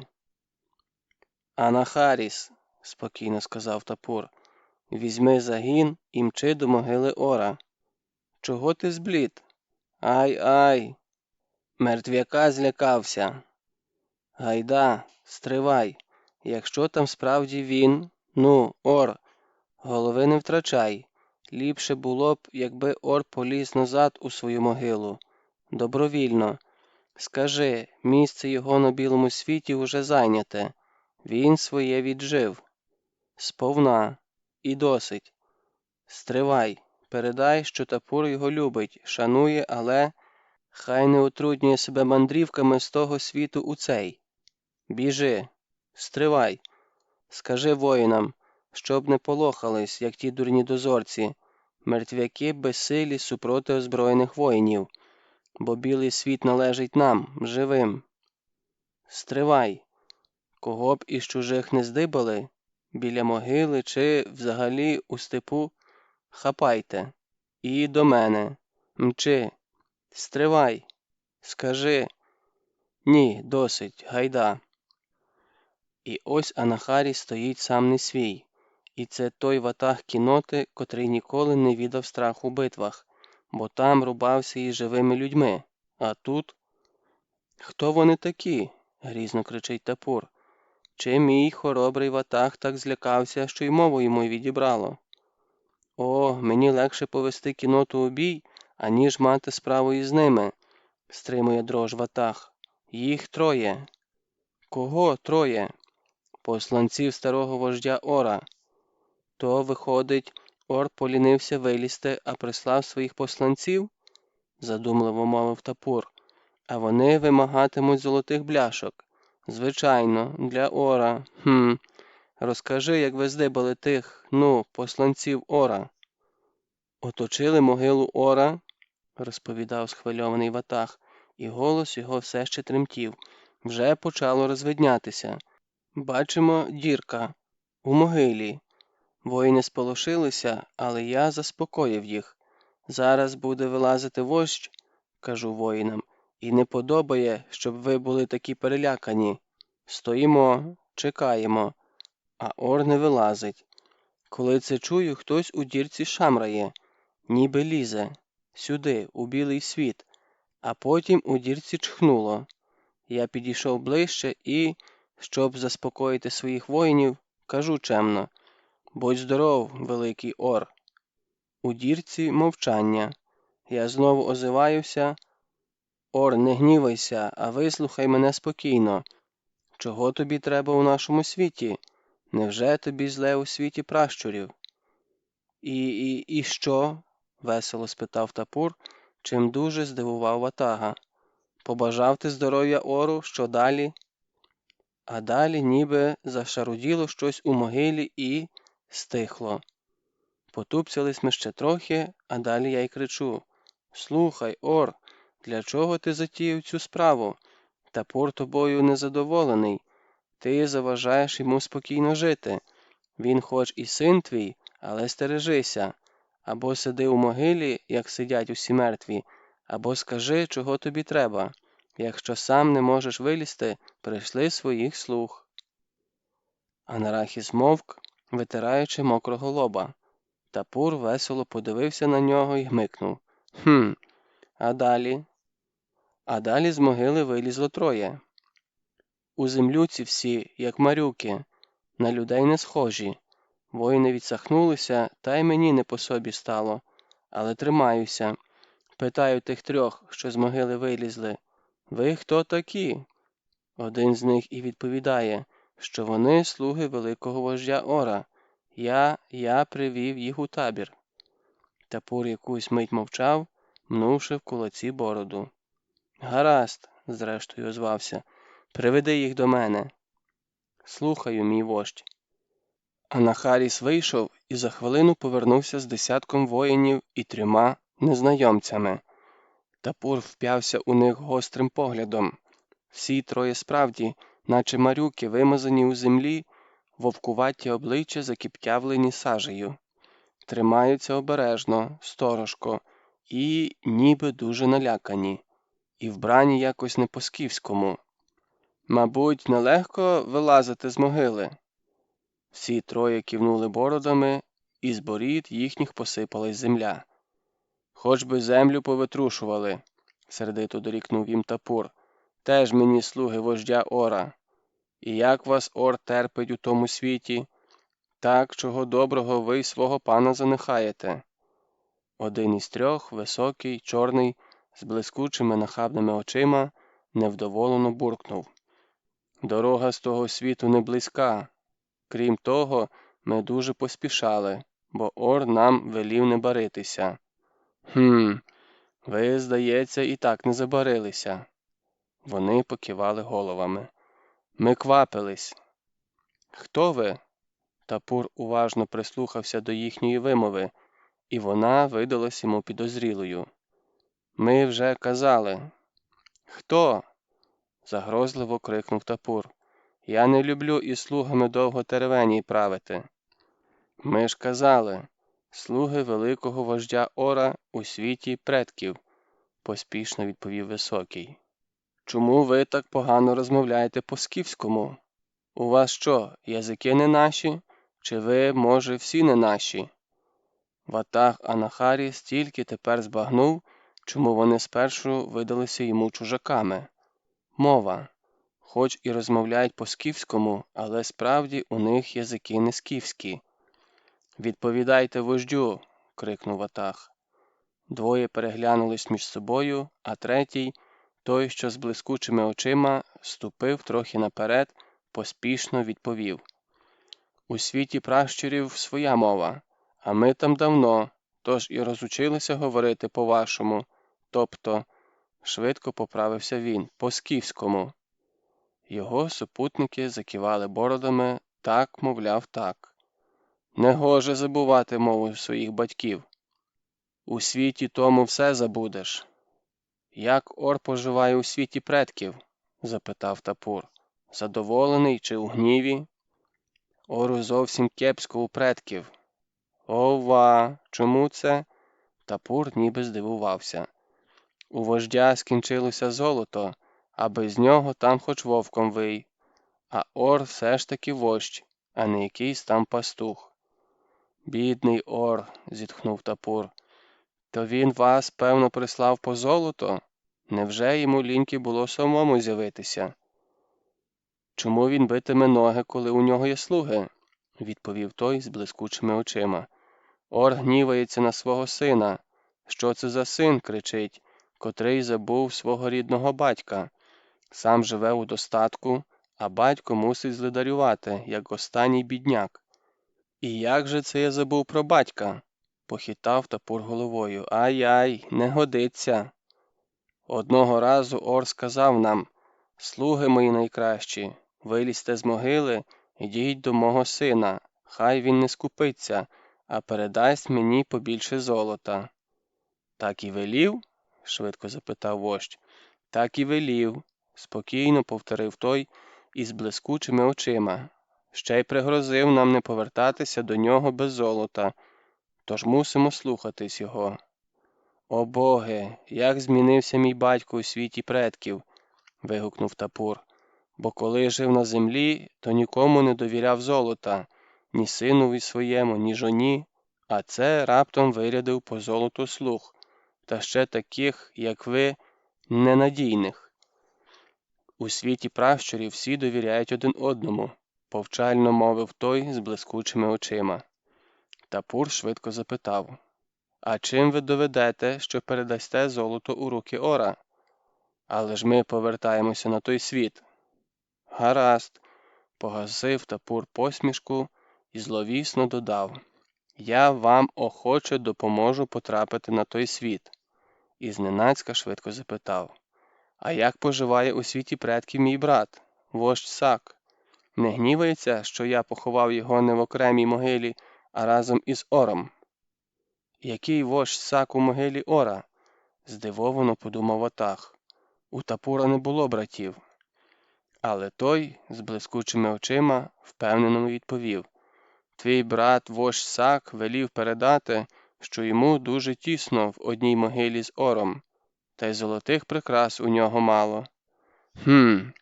Похитав головою Тапур, доведеться й для брата передати золото, а більше Ор нічого не просив. Троє перезирнулися між собою, а той з блискучими очима ляснув себе по лобі. Згадав, Ор прохав коней. Ті, що були у нього, геть постаріли і негодящими стали. Бідний Ор, зітхнув Тапур, навіть коней позбувся, ай-яй-яй. Ми поспішаємо, сказав той з блискучими очима. А де взялася дірка? Раптом швидко запитав Тапур. У могилі. Ми прокопали. А для чого? Але ж мусили ми якось вилізти з того світу, сказав той із блискучими очима. Звідти прямих доріг немає. А може, навпаки, хижо вишкірив зуби Тапур. З цього світу ви хотіли пролізти у той? Наприклад, рилися по гробниці Ора, адже в Ора стільки золота. Але не встигли, тоді задумали мене обдурити і видали себе за посланців Ора. Подумайте, не поспішайте, бо вам все одно доведеться повертатися у могилу. Ви ніби злякалися? Чого це? Хто виходить із могили, той і повертається назад у могилу. Чи не так? Посланці Ора здригнулися, вовкуватими очима забігали сюди й туди, але тікати вже не було куди. Та хіба втечеш від скіфів, як вони, наче птиці, літають на конях? Ми квапимося, бліднуче забурмотів посланець із блискучими очима. Нам би золото і коней. Він ще вірив, що виплутається, щоб швидше повернутися до Ора. Ор буде гніватись, що його слуги такі неповороткі. Потерпіть, зловтішно протягнув Тапур. А заодно і торби на золото приготуйте, та побільші. А ось коні вам ні до чого. У могилу і без коней полізете. І він кивнув воїнам, ті враз оточили посланців Ора і наставили їм під ребра короткі мечі. Це зухвальство, заверещав Високий та враз осікся, як тільки воїн підніс йому до рота жало меча. Заціпило? Насмішкувато запитав він. Високий тільки кліпав очима. Ну, пройди сюди, догралися? Процідив крізь зуби Тапур. Поморочили голову й досить. Ви кмітливі хитрі злодюги, але перестаралися. Вам не вдалося пограбувати мого батька у могилі, а мене обхитрити. Мій вождь, поштиво звернувся ватаг до Тапура, я не розумію тебе. Ор буде і справді гніватися, а мертві, кажуть, мстиві. Тапур гнівно бликнув на нього. При чим тут Ор? Ледве стримуючи роздратування, вигукнув він. Хіба ти не здогадуєшся, хто ці харпаки? Але ж вони просто забули на тім світі свою мову, невпевнено протягнув ватаг. Ай, ватаг, не сподівався, що тебе так легко можна обдурити. Вбив собі в голову про якихось там посланців Ора. Хіба не бачиш, що перед тобою звичайнісінькі злодії, котрі розкопують могили наших батьків та прадідів? Войни не відають, що в мене ніколи не було брата Сака, і ніякого Сака я не ховав разом з Ором в одній могилі.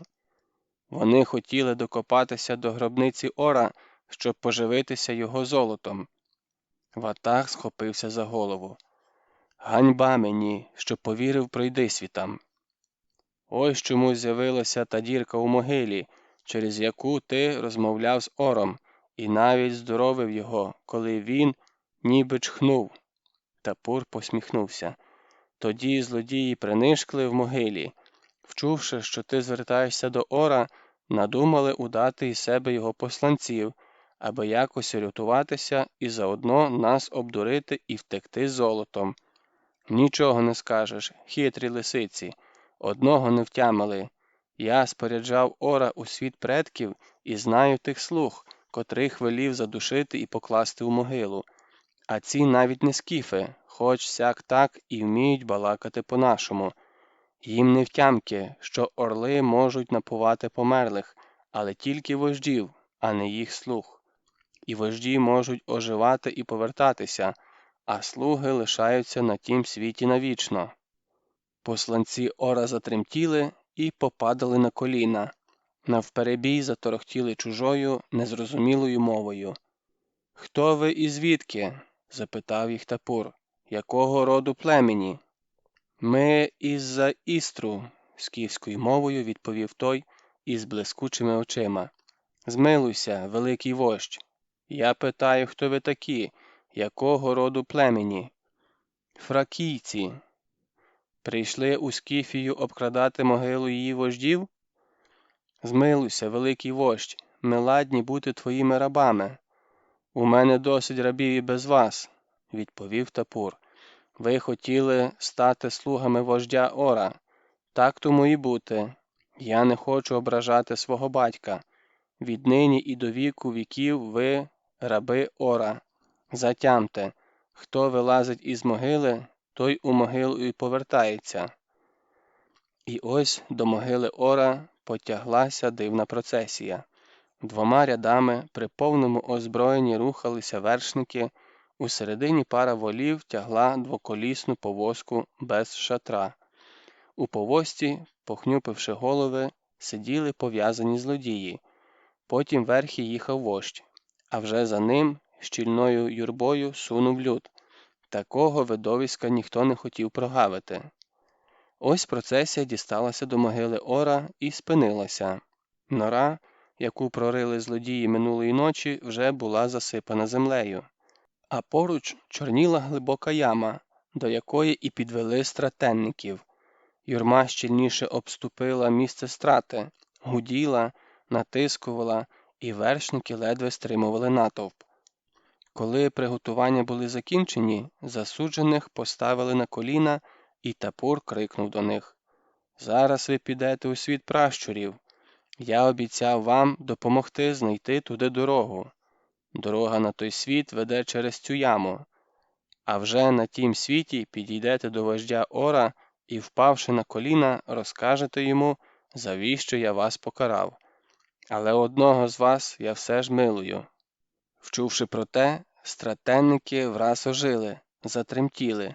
У їхніх очах мигнули іскорки надії. Кожний із них, ще не вірячи в чудо, благав вождя: «Мене! Мене!» Тапур кивнув на крайнього, низькорослого, найбільш зляканого. «Ти! Встань! Дивись і запам'ятовуй, що зараз буде!» Тапур махнув рукою. До двох стратеників підбігли скіфи, ударами в голову прикінчили їх. Фракійці й зойкнути не встигли. Трупи поскидали у яму, а яму швидко загорнули, зрівняли і затоптали. «Бачив?» – запитав Тапур помилованого фракійця. «Запам'ятав?» «Запам'ятав!» – все ще не міг отямитись помилуваний. «Коня!» – крикнув вождь. Миттю підвели коня. «Сідай!» Охнув здивовижений натовп. Що це з вождем коїться? Мало того, що помилував злодія, котрий осквернив могилу Ора, так ще й коня йому дарує. Де це бачено? Де це чувано? «Сідай!» – втративши терпіння, закричав вождь. Але фракієць, чи з радощів, що вцілів, чи з ляку, аніяк не міг видряпатися на коня. Зрештою, його посадили на круп коня, ткнули у руки повіддя. «Все бачив?» – ще раз запитав його вождь. «Все запам'ятав?» «Все бачив», – перелякався фракієць, – «все запам'ятав». «А тепер гайда!» «Куди?» – витріщився помилуваний. «У свою Фракію!» – крикнув Тапур. «І розкажи там усім, що ти щойно бачив. І додай, так буде вчинено з кожним, хто посміє хоч пальцем доторкнутися до скіфських могил. А тепер забирайся геть, щоб і духу твого тут не було». Кінь зірвався з місця і поніс степом переляканого фракійця.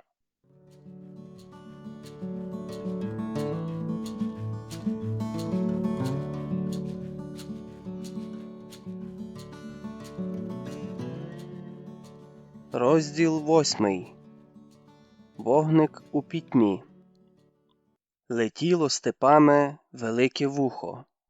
Стооке все бачить, стоязике все передає, стокриле всі відстані долає.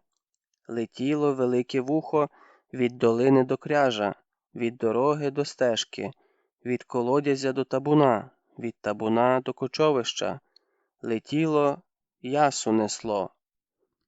Зустрічаються в степу двоє кочовиків. Після звичайних привітань. «Чи здоровий ти?» «Здоровий, а ти?» «Хай Папай дарує тобі здоров'я». Відразу ж. «Що чувати у степу? Які новини?» «О, багато новин у степу. А найперша така. Тапур з 1000 вершників ходив до греків і взяв собі дочку їхнього архонта. Така гарна. Ні в кого з вождів немає такої гречанки. Бувай, бувай, спішу передати новину». І летить далі велике вухо. «О, новин багато, а найперша така. Тапур зібрав усіх своїх людей і напав на греків, захопив багато рабів, цілі валки добра нахапав. І везеш тим хапунам. Еге, збагатилися, а тут сидимо на однім місці і кибитки наші геть порожні. Бувай, бувай». І знову летить велике вухо степами, розносячи вість про вдалий похід Тапура до греків, про багатства, які він у них захопив.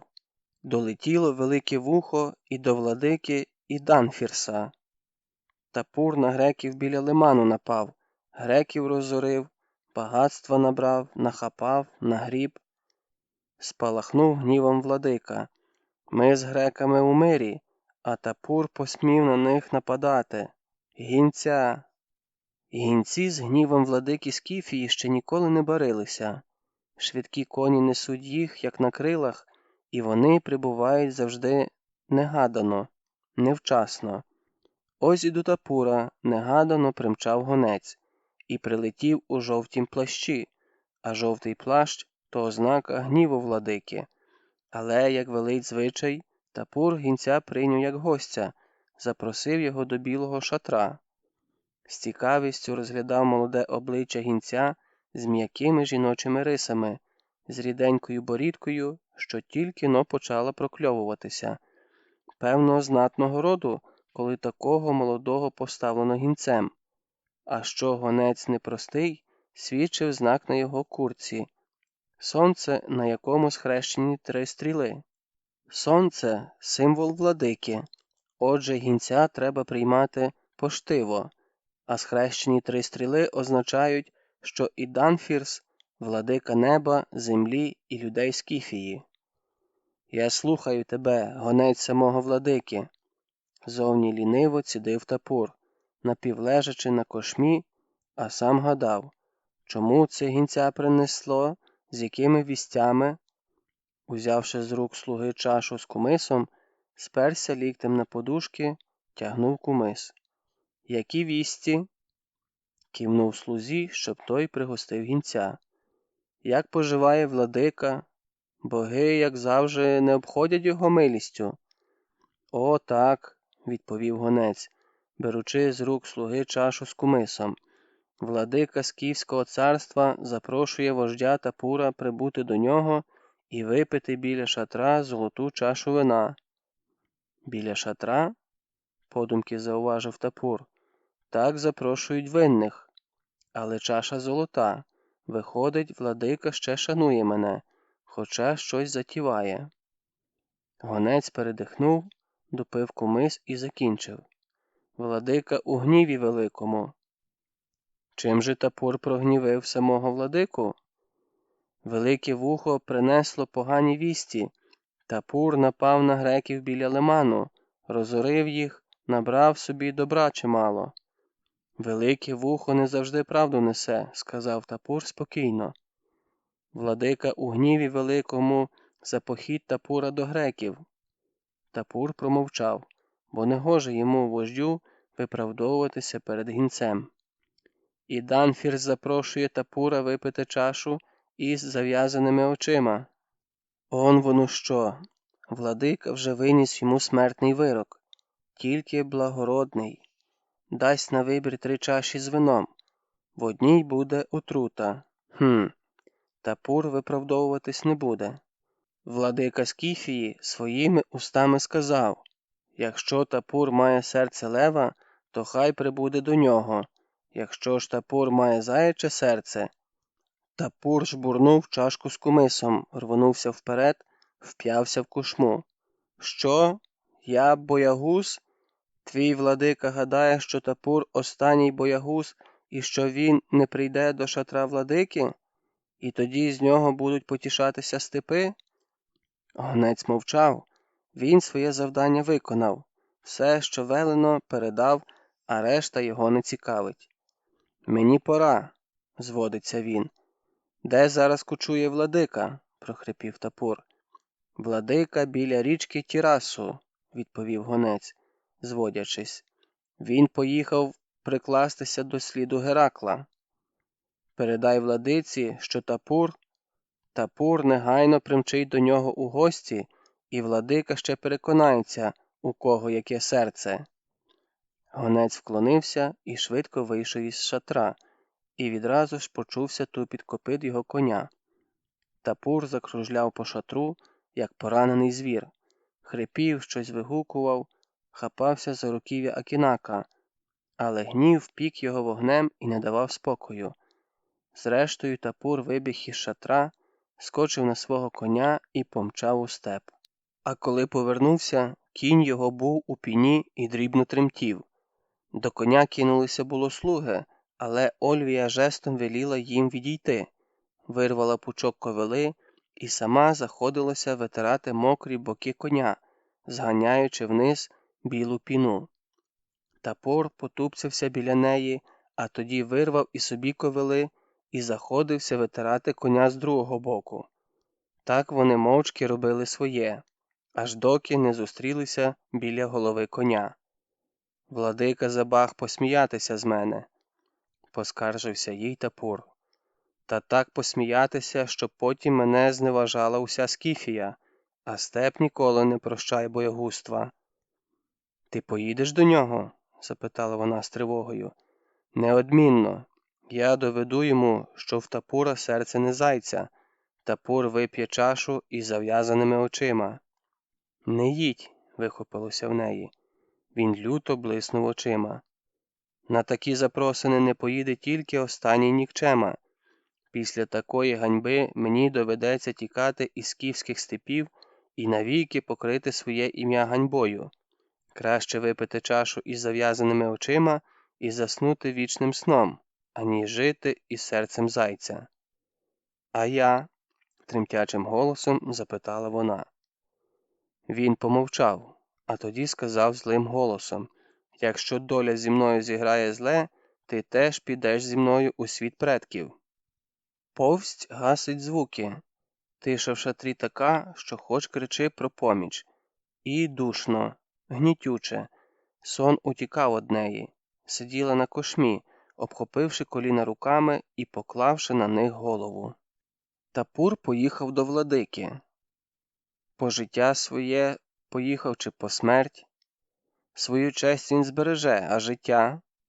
І їй починає бачитися то чорна повозка, у якій його везуть од владики, то глибока яма, яку вже копають йому біля могили Ора, то волосяна петля, якою її будуть душити, щоб покласти у могилу вождя.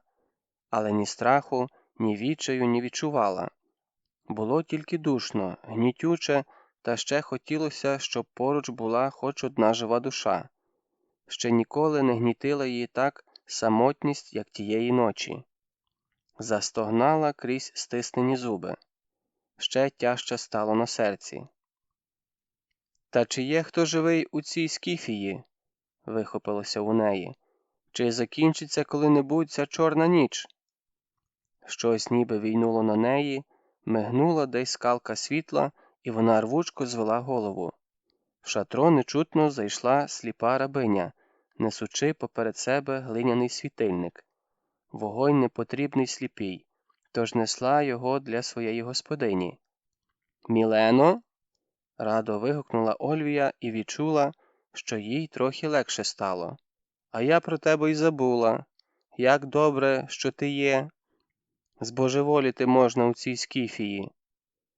Хай спокій осяє тебе, моя добра господине, як ласкаве весняне сонце степ», – тихо озвалася рабиня м'яким, заспокійливим голосом. «Спи, господине, Мілена чатуватиме твій сон». Ольвія дивилася згори вниз на свою слухняну і покірну рабиню. Звикла вже до її сліпоти, порожні очі рабині більше не лякають її. Мілена завжди поралася вправно, хутко виконувала повеління своєї господині, наче була зрячою, бо ніколи не збивалася з дороги і не натрапляла на перешкоди. Та хіба їй, жорстоко осліпленій, легше від того? «Мілено!» «Спасибі тобі, господине!» «Завіщо ти дякуєш?» – здивувалась Ольвія. «За те, що звеш мене як людину по імені, а не рабинею, не худобою і не собакою, як звуть мене скіфи». Ольвія зітхнула. «Мілено, тобі кортить побувати у Греції?» «Ні, господине, не хочеться». Але ж ти гречанка, і тебе мусить тягти на батьківщину. Навіть журавлів повесні тягне у рідний край». «У журавлів є місце на батьківщині, а в мене...» «Та і яка я тепер гречанка?» «Була гречанкою». «Колись була», – згодилась Мілена. «А що було, те загуло. Не відчаюйся». «А від чого мені радіти?» – запитала Мілена. «Я рабиня». «А яка батьківщина у рабині?» «Та що там, я вже й тут звикла. У Греції в мене нікого немає, і нікого я вже там не побачу. То для чого мучити душу? Як дозволиш, господине, я доживу свій вік при тобі. Його в мене лишилося, що в зайця хвоста. Куди на старості зриватися? У скіфів я рабиня, і дома, зрозуміло, господинею не стану. То чи не все одно, де свій вік проклятий доживати? А жити хочеш? Якщо вже народилося, то треба жити. Доки пан мій бажає, доти й житиму. А скаже, здохни, здохну. Помовчала, та ось якась квола усмішка мигнула на її зморшкуватім, змученім личку. «Питаєш, господине, чи хочу я жити?» «Жити, звісно, хочеться. Чого там? Хоч і сліпа, хоч і рабиня, а жити хочу. Бо життя воно одне, яке б не було горьоване, а іншого не буде. А що зло? Так мусить же десь бути і добро. Бо для чого тоді боги засвітили білий світ? Для добра ж, бо для зла й темрява годиться. Ось тільки не знаю, де воно добро. А вірю, є добро, господине моя хороша, є. От і ти, добра, виходить, таки є добро у світі, є. Повела порожніми ямками очей на Ольвію. А бажання моє, хочеться подивитися на тебе, господине моя. У тебе такий гарний голос. Коли слухаю його, щось бентежить мене, щось далеке вчувається. Сама не своя роблюся, ніби юність свою чую. Ой, що ж це я? Не слухай, господине, що бурмотить стара рабиня. Рабам не велено виливати душу перед панами. Вмовкла, ворушачи губами. Що ти шепчеш? Поспитала Ольвія. Твоє ім'я, господине, по хвилі відповіла рабиня. Тебе так дивно звати? Ольвія. Ольвія. У юності я знала одне місто на березі лиману з таким ім'ям. Воно і досі є, відповіла Ольвія. Я звідти. Чому ти так здригнулася, Мілено? Ти хороша, добра моя господине, а місто твоє страшне. Мілена обхопила руками сиву голову свою. Ой, зле, господине, ліпше б його ніколи не знати. Ольвія з жалем дивилася на нещасну жінку. Тобі завдали горя у моєму місті? Не згадуй, господине, про те місто. Воно й так вкоротило мені віку. Помовчала. Ой, не так місто, як те є кохання. Ти, здивовано вигукнула Ольвія, любила? Господиня гадає, що я народилася старою, сліпою рабинею? Ольвія підсіла до Мілени, легенько обняла її за худі, кістляві плечі. Розкажи мені про своє кохання. О боги, прошепотіла рабиня. Дрож пробігла по її тілу, і на руку Ольвії щось капнуло. Ти плачеш? Плачу, бо ж дивно, сліпа рабиня і раптом кохання. Мілена і плакала, і посміхалася сама до себе. А кохала ж, ой, кохала ж, невже б я могла перенести рабство, якби не любила, якби не було його? Розумієш, господине, його, єдиного, чи вижила б? Розворушивши спогади, Мілена заговорила збуджено, гаряче. Без кохання свого, як торішній сніг, загинула б, а то згадає свою любов і його, рабства ніби й не було. На душі легшає, і не сліпою себе почуваю, а зрячою, молодою. От, господине, коли заблудишся в степу. Ніч вітрисько виє голодним вовком, відчай тебе, як комашня, обсяде. З путі зіб'єшся, кидаєшся сюди-туди, не відаючи, де твоя єдина путь. Сил уже немає. Все, думаєш, кінець. І ось негадано блисне обрії. В пітьмі ночі вогонь палає. Та не вогонь, а вогник тремтливий, цяточка мерехтлива. Але для тебе вона рятівна. Де в тебе і сили візьмуться? Ноги самі несуть на той вогник. Падаєш, стаєш і знову йдеш. Так і моє кохання. Я все життя іду до того крихітного тремтливого вогника мого сліпого життя. І сліпа бачу той вогник. Далеко-далеко, а бачу. І грієте кохання стару і сліпу скіфську рабиню. Ольвія мовчала, вражена почутим. Трохи легше від сліз, плакала Мілена. О, якби ти знала, господине, як я дорого заплатила за своє кохання.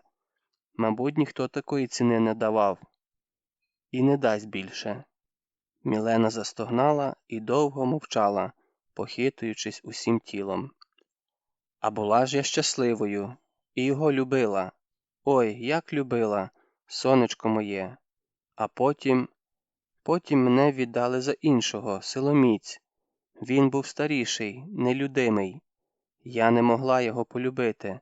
А мені кажуть, живи, звикнеш. І я жила. І народила йому дитину, але не звикла, не полюбила його. Більше того, я ненавиділа його, ховала у серці свою ненависть. А тоді прийшов коханий, бо не міг мене забути, і я його.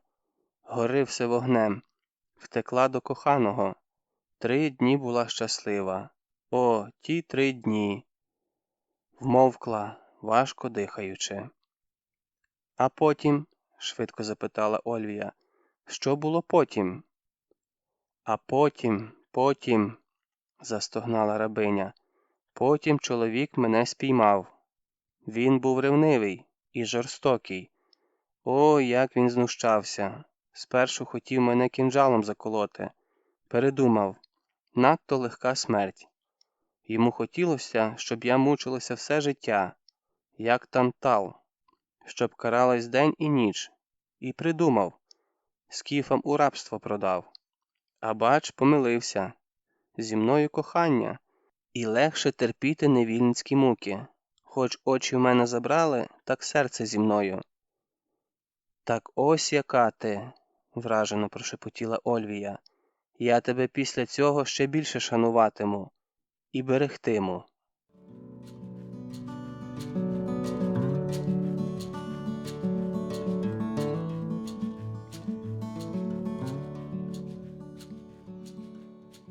Розділ 9. Біля стопи бога Геракла. Щовесни, як після зимової сплячки, оживають степи, і все пробуджується, і з новою силою йде у ріст, як скіфи з південних степів перекочовують у північні. Владика Великого Скіфського царства і Данфірс незмірно приїздить на берег річки Тірасу, щоб прикластися до стопи бога Геракла, родоначальника і батька усієї Скіфії. Одна з давніх легенд розповідає, що колись у сиву минувщину ці степи були пустельними, і в них ніхто не кочував. І жила у степу дочка Борисфена, напівдіва, напівзмія. І жила вона у великій печері, біля батька свого Борисфена. І ось якось у ці степи забрів Геракл із кіньми, і застукало його тут зима. Почалася хурделиця, світу білого не видно. Геракл замотався у лев'ячу шкуру і заснув у затишному місці. А коли прокинувся, глядь, а коней немає. Пішов він на пошуки, всю засніжену рівнину виходив. Немає коней. Скільки не шукав коней, та жодної живої душі не зустрів у степу. Ні диму від багаття, ні сліду. На якийсь там день Геракл дійшов до Борисфену і наткнувся на печеру, у якій жила дочка Борисфена, напівдіва, напівзмія. Геракл дуже здивувався, побачивши її, але подиву свого не видав, а запитав її, чи не бачила його коней. Діва змія їй каже, що коні у неї, а віддасть вона йому лише тоді, як він поживе з нею. І Геракл став жити з нею, і народила діва змія 3 синів – Агафірса, Гелона і Скіфа. І лише тоді віддала Гераклу його коней. «Я зберегла твоїх коней, – сказала вона, – а ти відплатив мені за це. Я маю 3 синів». І зібрався Геракл додому, а діва змія і питає його, що їй робити із синами? Чи поселити їх у цих степах, а чи послати до нього? От Геракл дав їй свій великий лук та пояс з акінаком і чашею на пряжці і каже, як виростуть сини, дай їм лук і пояс. Хто зуміє натягнути тятиву цього лука і підпережиться поясом, той і буде жити в цих степах. Коли виросли сини, першим узяв батьків лук Агафірс, але не здужав натягнути тятиву. І Гелон не впорався з тятивою того здоровеного лука, І тільки третій, найменший, Скіф, натягнув тятиву і підперезався батьковим поясом з Акінаком. Мати вигнала Агафірса і Гелона, а жити у степах лишився Скіф. Від нього і пішли всі скіфи з поясами, з чашами на пряжках і луками. А Геракл, повертаючись у свій край, лишив на скелі біля Тірасу слід своєї стопи довжиною у 2 лікті, щоб скіфи ніколи не забували свого прабатька і теж лишали на землі свої сліди. Той слід прабатькової ноги зберігся й понині, і кажуть, всім, хто до нього доторкнеться, Геракл дає силу свою богатирську. За силою і їздив щовесни старий Іданфірс на захід скіфських земель, до сірих скель Тірасу, де зберігся слід прабатька. Все у нього є, велике царство з войовничим народом, табуни коней і зброя ясна, ось тільки сили вже не ті, що були колись. Як-не-як, 8-й десяток розміняв, пожив чимало. Джерело його життя, мабуть, замулилось, бо не б'є цілющою водою, як колись у добрі молоді літа. Отож за молодою силою і приїздить владика щовесни на західний край скіфських земель до неспокійного гнівного Тірасу. Численний почет з вождів, знатних мужів, воїнів та старійшин стає табором у долині, неподалік ріки. Владика, віддавши слугам коня, сам простує до сірого громаддя скель. Незважаючи на похилий вік, перший цар Скіфії йде легкою, пружною ходою, і вітер має його білою бородою. Літа трохи сутулили колись рівну поставу, обважнили душу спогадами. Хоча він і сідлає ще сам коня, і мов би ж по-молодечому сідає в сідло, але не гнеться під ним уже кінь, як то було колись. Легкий став і Данфірс, висохлий. Владика Скіфії зодягнений просто і буденно.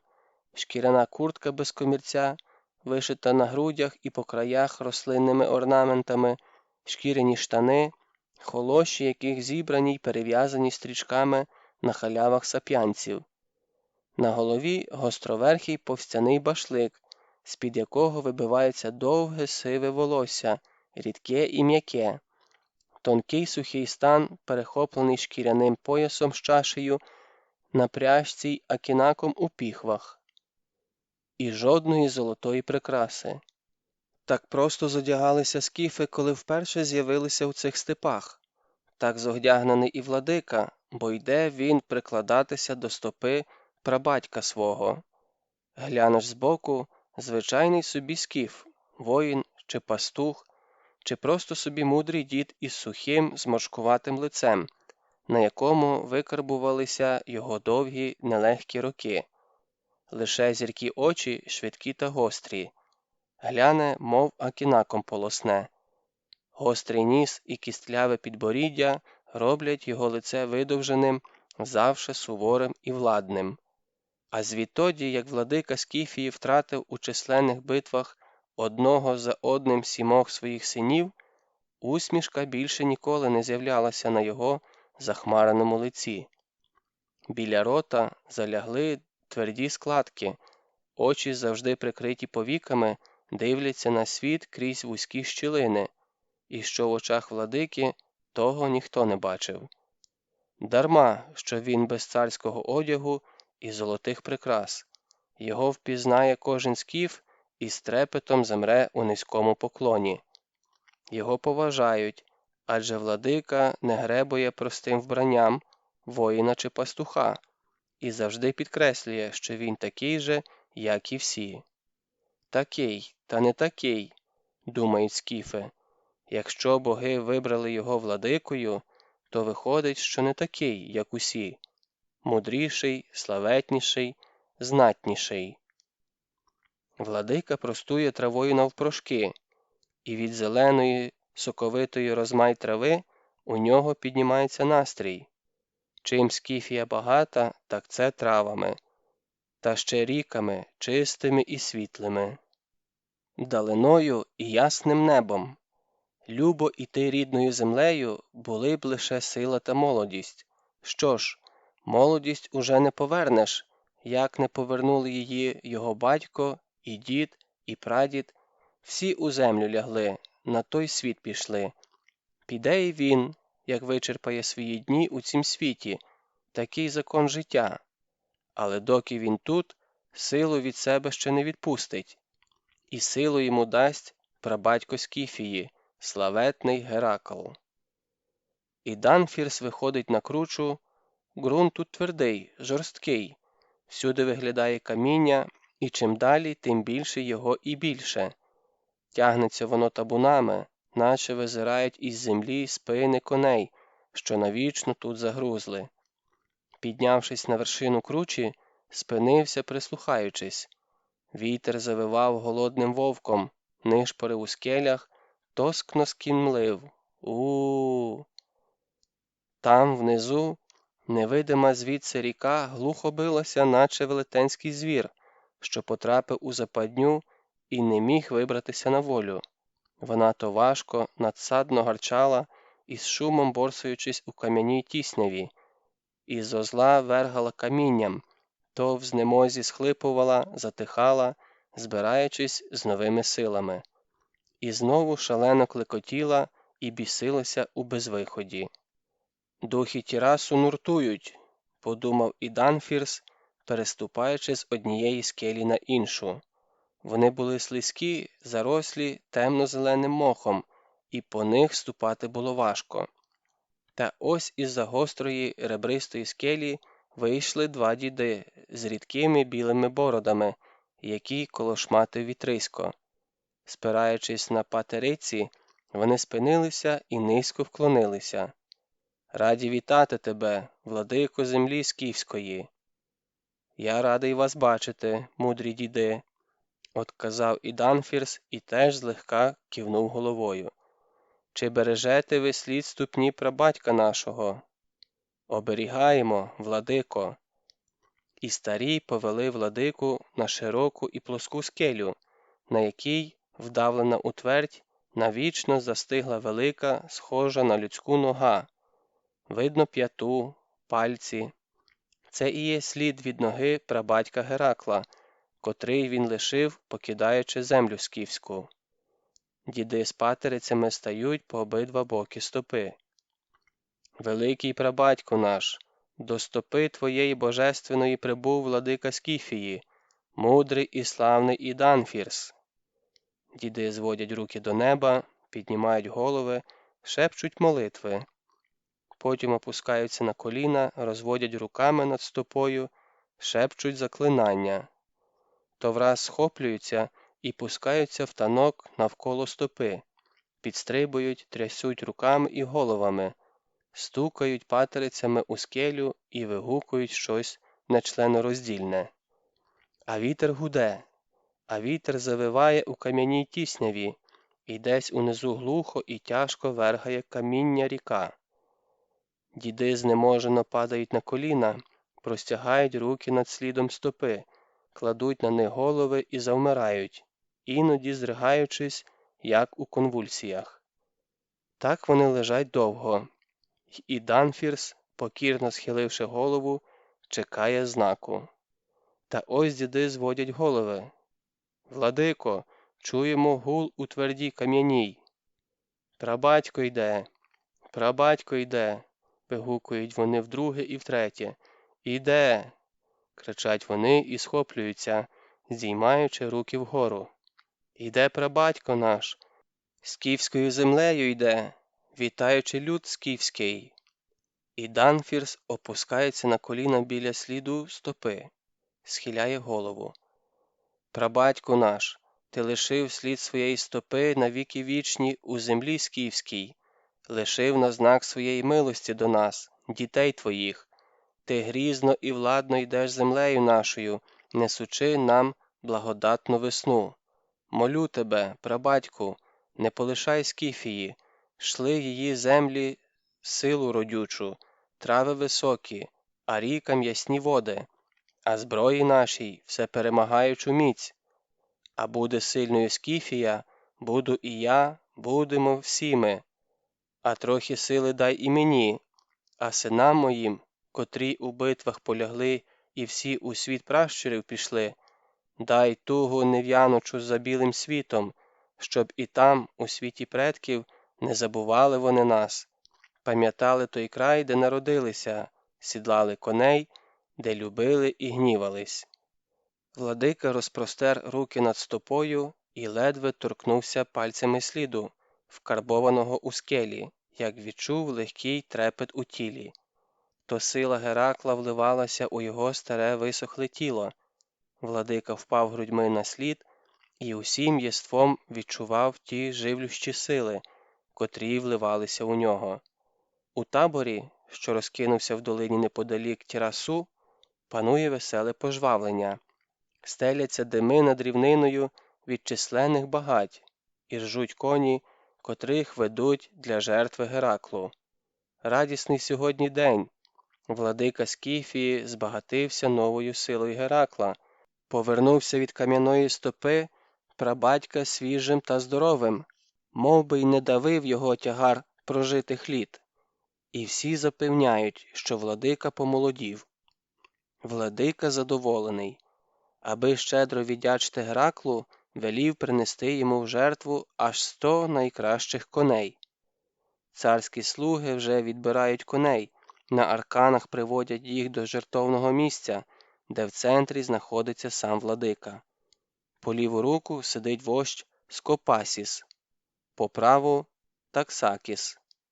Найближчі, найзнатніші вожді Скіфії, а далі сидять знатні мужі, старійшини, воїни. 100 коней жертвує владика Гераклу. Всім сьогодні вистачить м'яса та хмільного бузату.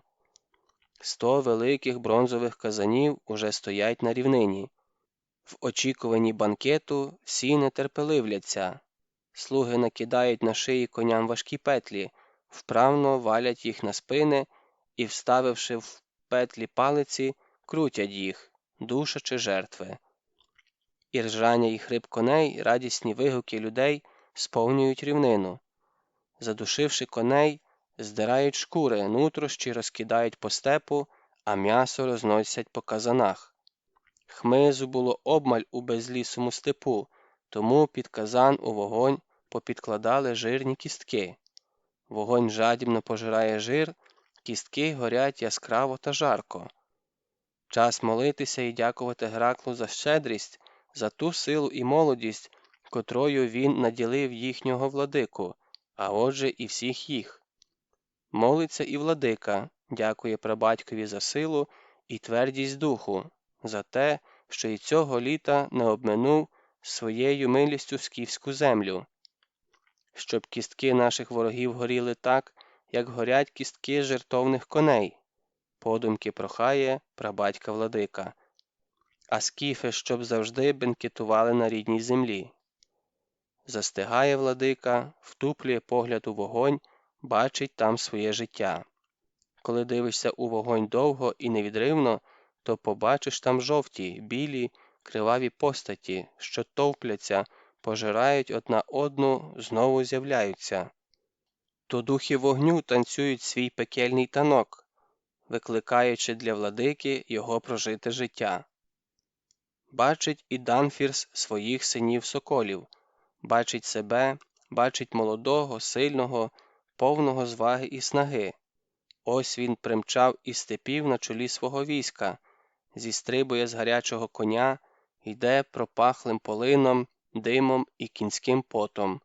Мружить проти сонця очі, а навстріч йому біжать сини. 1, 2, 3. 7 синів біжать йому навстріч. Давно вже немає синів, давно пішли вони у світ пращурів, пішли ще молодими, і бачить їх владика як живих. Та й у сни вони часто приходять. Приходять живі, здорові, гарні, і владиці трохи легше на душі, не забувають його сини, і з того світу навідуються у гості. У сни приходять, батька радують.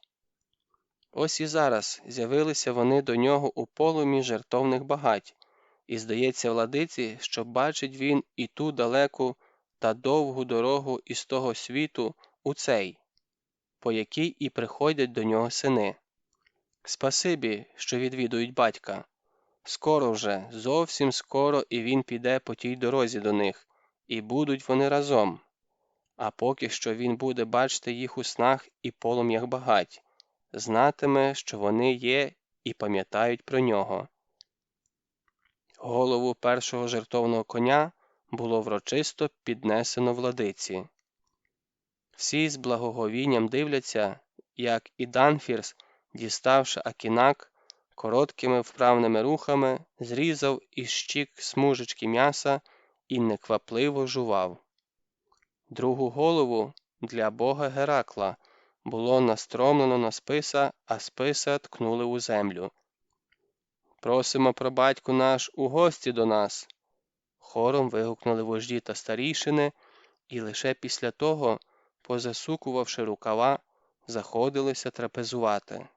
Слуги забігали сюди-туди, розносячи жирні, паруючі шматки м'яса, з яких бив густий дух конини і стікав краплями жир, застигаючи на зеленій траві білими восковими кружальцями. У всіх залисніли від жиру руки і бороди. Їх не було коли витирати, бо кожен, впоравшись із одним шматком, хапав інший.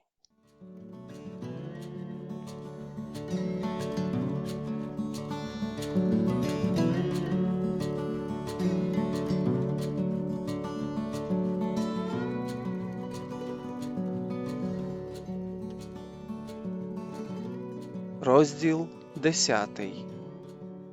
Смертний герць на очах у царя. Так уже з давніх давен повелося, що рідко яка жертовна трапеза у скіфського царя обходиться без видовиська. Іноді це просто боротьба заради розваги чи змагання лучників. Хто цілкіше пустить стрілу, але здебільшого то смертельні поєдинки двох непримиренних ворогів. Бо коли два скіфи заворогують, і ворогують довго і вперто, коли вже до миру відрізані всі шляхи і ненависть хлюпає через край, недруги хапаються за акінаки. Але не нападають один на одного зненацька, по-вовчому, а виходять на свій останній герць на очі царя чи вождя. А там уже кому поталанить, той і буде ще сідлати коня і зустрічати уранці ясноликого Колаксая. Ось і цього разу, коли вже всі наситилися м'ясом і почали відригувати, і Данфірс запитав вождів: «А чи не подивитися нам герць? Сак і Лат багнуть акінаками вирішити свою давню суперечку». «Хочемо», – гукнули вожді, – «хай б'ються». І Данфірс ляснув у долоні, і вколо, не дивлячись один на одного, вступили Сак і Лат. Похмурі і злі, втомлені до краю своєю багаторічною ворожнечею, вийшли вони на свій останній герць. Сак і Лат не просто скіфи, вони ще й близькі родичі, а гризуться між собою багато літ, і коли вперше заворогували, і за що саме, либонь, уже й не пам'ятають. Тепер Сак хоче крові Лата, а Лат – крові Сака, бо вдвох вони вже не можуть ужитися на білому світі, навіть у таких широких степах, як скіфські. Один з них мусить загинути, а другий до кінця своїх днів торжествуватиме перемогу. І це вони вчинять привселюдно, на очах у самого царя і його вождів. Переможець буде гордитися, переможений у чеснім бою ганьби не матиме, на очах бо царя поліг. «Сак і Лат», – звертається до них і Данфірс, – «битися ви прийшли чи миритися на мої очі?» «Битися прийшли ми на твої очі, владико», – вигукнув Сак. «Тільки гострий акінак в змозі вирішити нашу ворожнечу», – підтвердив понурий Лат. «Бути по-вашому», – сказав і Данфірс. «Бийтеся, покажіть нам своє вміння володіти акінаками. Того, хто загине, ганьбити не будемо». Арара. Захрипів Сак. Арара. Захрипів Лат. І Данфірс махнув рукою. Сак і Лат, вихопивши акінаки і, пригнувшись та пожираючи один одного ненавидячими очима, розпочали свій смертельний герць. Родичі вороги хрипіли, скреготали зубами, ходили один біля одного, вибираючи слушну мить, щоб загородити акінак по саме руків'я свого суперника.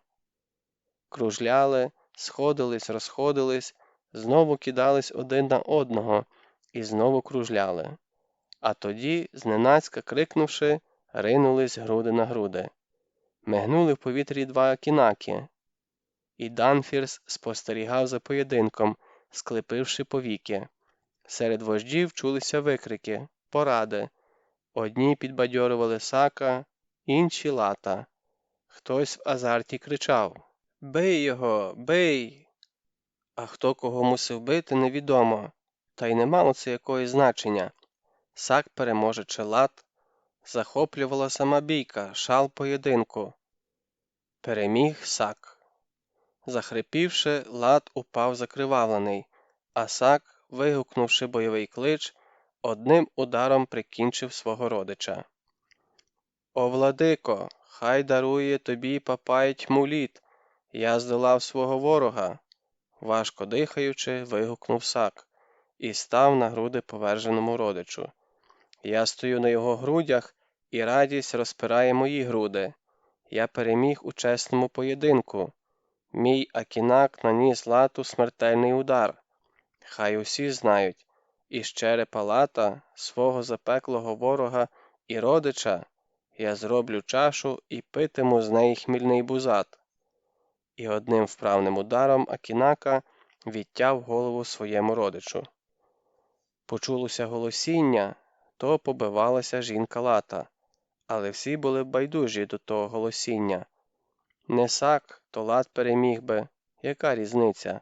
Хтось із них мусив виграти, а хтось програти життя, якщо вже вони вхопилися за акінаки і стали на очі владики. Сак узяв відрубану голову за довгу чуприну і, випроставши подалі руку від себе, аби кров, що цебеніла із шиї, не закаляла його шароварів, задоволено розглядав свій трофей. «Гарна голова, велика!» – задоволено мовив і, стукнувши по черепу руків'ям акінака, додав: «Добра буде чаша!»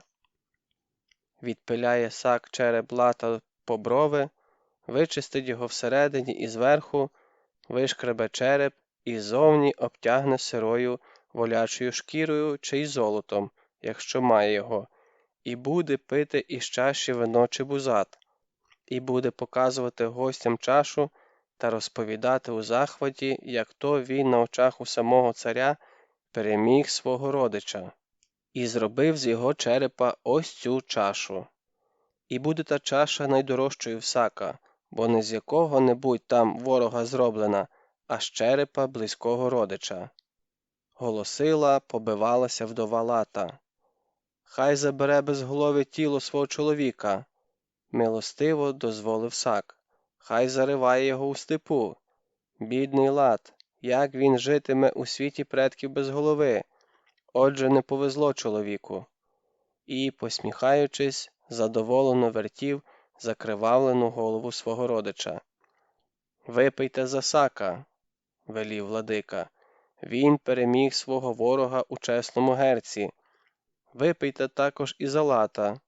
Він поліг у чесному двобої, як і подобає справжньому чоловіку». Випили за Сака, який чесно виграв герць, потім випили за Лата, який поліг у чеснім герці, а тоді знову взялися за перервану трапезу. Та не встигли слуги рознести всім нові шматки м'яса, як і Данфірсу доповіли, що до його табору прибув вождь Тапур і хоче бачити владику. І Данфірс насупився, мовчки кивнув головою. З Тапуром було лише 10 вершників, лучники з простими шкіряними щитами. І це говорило: хай не думає владика, що він, Тапур, боягуз, і не ризикне без своєї орди з'явитися на царські очі. Він з'явився, і владика тепер зовсім по-іншому думає про нього. Але почекаємо, як поведе себе бунтівний вождь далі? Чи вистачить у нього сили духу випити піднесену чашу? Зістрибнувши з коней, низькорослі, розкарячкуваті і довгочубі вершники взяли коней за повіддя, стали в ряд і завмерли. Тапур стрімкою ходою рушив до багаття владики. Голову тримав рівно, гордо виставивши вперед клинець чорної, цупкої бороди. Всі затихли, повернувши до нього масні від жиру обличчя та бороди, застигли з напівобгризаними маслаками в руках. Прибув таки Тапур, виходить, не з полохливих. Тапур підійшов до владики і чемно привітався. «Хай Бог Папай дасть тобі здоров'я, владико!» «А ти здоровий?» Як і годиться після привітання, запитав і Данфірс, примруженими очима, пильно обмацуючи вождя. «Здоровий, як вода Борисфену, багатий, як наша земля». Помовчали, і мовчання те було напруженим. «Я прибув, владико, на твоє запрошення», – нагадав про себе Тапур. «Ти прислав до мене гінця». «А без гінця ти вже й не хочеш відвідати свого владику?» Тапур мовчав. «Як твій похід до берегів понту?» – тихо питав владика, зрізаючи акінаком шматочки м'яса з конячої голови. «Чи благополучно він закінчився?» «Благополучно, владико», – зовні спокійно одказав Тапур. «Я ходив до греків не війною, а миром». «Але з тобою було військо, і ти став табором біля грецького міста». «Було військо, табором теж ставав», – одказав Тапур. «Та греків я не чіпав. Грецький архонт прийняв мої золоті дари і пив зі мною вино». «Скількох греків ти захопив?» – швидко запитав і Данфірс. «Одного», – Тапур помовчав, і на губах його з'явилася посмішка. «Точніше, одну, дочку грецького архонта, але архонт віддав її мені по добрій волі». Велике вухо зовсім не такі вісті розносить у степах. Якщо владика слухає не мене, а велике вухо, то мені тут нічого говорити», – різко вигукнув Тапур. Вожді та старійшини гнівно зашуміли, зашушукались. Як говорить цей вождь із владикою? Напав на греків, полонив їх, а тепер ще хизується біля багаття владики. Велике вухо не обманеш, воно все знає і правду розносить по степах. «Я не буду перед тобою виправдовуватись, владико», – вигукнув Тапур. «Велике вухо не ті вісті розносить». Та і Данфірс його ніби й не слухав, казав повчально. «Із греками я підтримую мир і торгівлю. Кому ми будемо продавати худобу і хліб? І тому мій меч оберігає греків, і ти мусиш бути покараним за похід до моря. Але я не витягнув меч із піхов. Я покараю тебе трутизною. Ти мусиш випити вино з однієї із 3 чаш. Побачимо, чи й тут тобі повезе, чи доля прихильна до тебе». І ляснув у долоні. «Пригостіть вождя Тапура вином». Слуги принесли і поставили 3 чаші з вином. І Тапур зрозумів, що тепер виправдовуватись зовсім недоречно. Ще подумають, що він злякався, і тому почав вигадувати про сватання. «Сідай, вождь», – кивнув і Данфірс, і продовжував, як Тапур сів і схрестив під собою ноги. «Одна з 3 чаш, що стоять перед тобою, з трутизною. Якщо боїшся, можеш не пити». Владика ледь посміхнувся кутиками уст. «Я дозволяю тобі живим і здоровим повернутися у свій край. Рішай, вождь, тільки не говори, що велике вухо не ті вісті розносить». «Щоб потішалася з мене уся Скіфія?» – подумав Тапур. «Щоб про мене говорили, як про останнього боягуза? хитнув головою. Ні, владико, бойовий клич мого роду Арара ніколи ще не вигукував боягуз. Тобі, вождь, видніше. І Данфір сляснув у долоні. Підбіг слуга і довгою смужкою м'якої шкури зав'язав Тапуру очі. Другий слуга переставив чаші з місця на місце. «Вибирай будь-яку з цих 3 чаш», – сказав владика. «Випробуй свою долю. Коли вибереш вино без трунку, так і бути, прощаю твій набіг на греків. Коли ж не пощастить, що ж, так тому й бути, така твоя доля». «Я дуже люблю вино з трутизною», – процідив крізь зуби Тапур, і навпомацки, взявши одну з чаш, одним духом спорожнив її. «Зніміть з вождя пов'язку», – велів і Данфірс, і коли її було знято, пильно подивився в обличчя Тапуру. «Ти сміливий, вождь, тільки такі можуть не коритися мені, але мені шкода тебе, вождь відважний, ти випив чашу з отрутою, тепер чекай свою смерть, вона вже стоїть у тебе за плечима». «Я зустріну смерть, як належить», – сказав Тапур. «Не сумніваюсь, віднині степ про тебе говоритиме, як про найхоробрішого з усіх вождів». І Данфірсу піднесли новий шмат м'яса, і перервана трапеза продовжувалась, мов би нічого й не сталося. Стиснувши зуби, Тапур спостерігав, як вожді обгризали маслаки, облизували пальці і плямкали з туго набитими ротами, і відчував, як важка, нудна хвиля почала обгортати його з ніг до голови, сковувати тіло, склеплювати повіки. Невже почала діяти отрута? Але страху не відчував. Краще смерть, аніж тавро боягуза. Віднині ніхто не скаже, що Тапур має заяче серце, і тому він піде із цього світу з гордо піднятою головою, як і подобає воїну. Величезним зусиллям волі Тапур зборов слабість, що сковувала тіло, але повністю звільнитися з її лабетів не міг. Якась невидима гнітюча сила почала навалюватися йому на плечі, голову, сковувала руки й ноги, туманом заповзала у очі. Серце м'якло і ніби кудись провалювалось, зависало над прірвою, зліплювались повіки. Думати було важко, але він надсилу подумав, що це його душить смерть. Подумав і навіть побачив, як вона шкірить до нього зуби, відчув дотик її кістлявих рук. І на якусь мить його пронизав страх. Смерть! Як це він більше не буде жити? Всі будуть жити, а він не буде.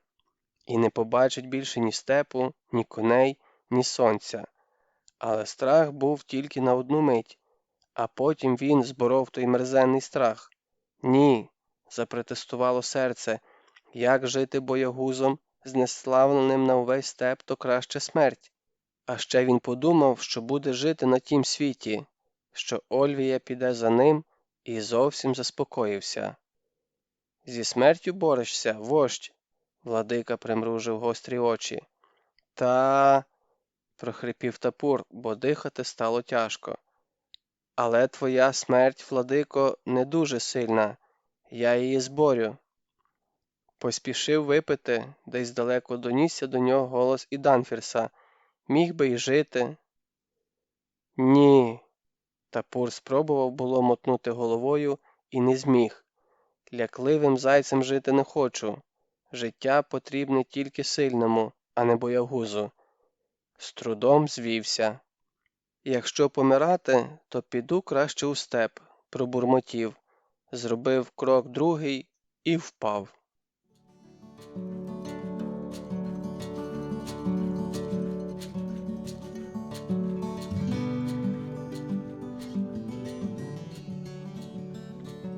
Розділ 11. Або на коні, або у чорній повозці. Яскрава і сліпуча куля зненацька наблизилась до її обличчя. Ольвія закричала, зажмурилась, та куля все одно сліпила її крізь повіки. і вона, застогнавши, завертіла головою.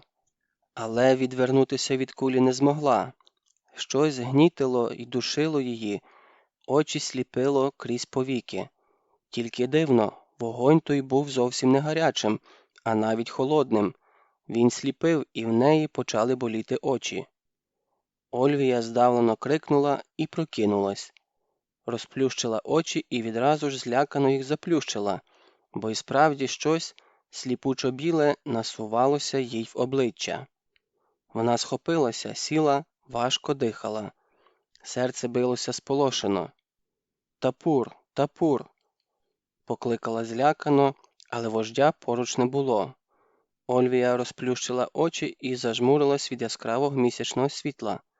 Вона спала горілиць, і повний місяць, піднявшись у небі, світив їй прямо в обличчя. От і примарилось казна що. Роздивившись, що то місяць, полегшено перевела дух. З вечора було душно, дні стояли спекотні, дощів давно не було, і степ дихав гарячою піччю. Навіть ночами не приходила бажана прохолода, і до самого ранку трималась важка задуха. Лише перед світанком повівав вітерець, приносячи з далеких країв ковток свіжого повітря. В такі дні у гарячому степу ніде було дітися, і все кочовище вкладалося спати побіля кібиток і шатер просто неба, з надією, що хоч під ранок обвіє трохи свіжим вітром. Тому й лягла Ольвія біля шатра на оленячій шкурі, відразу ж заснула, бо перед цим кілька ночей майже не спала. Кочовище було залите тремтливим місячним сяйвом.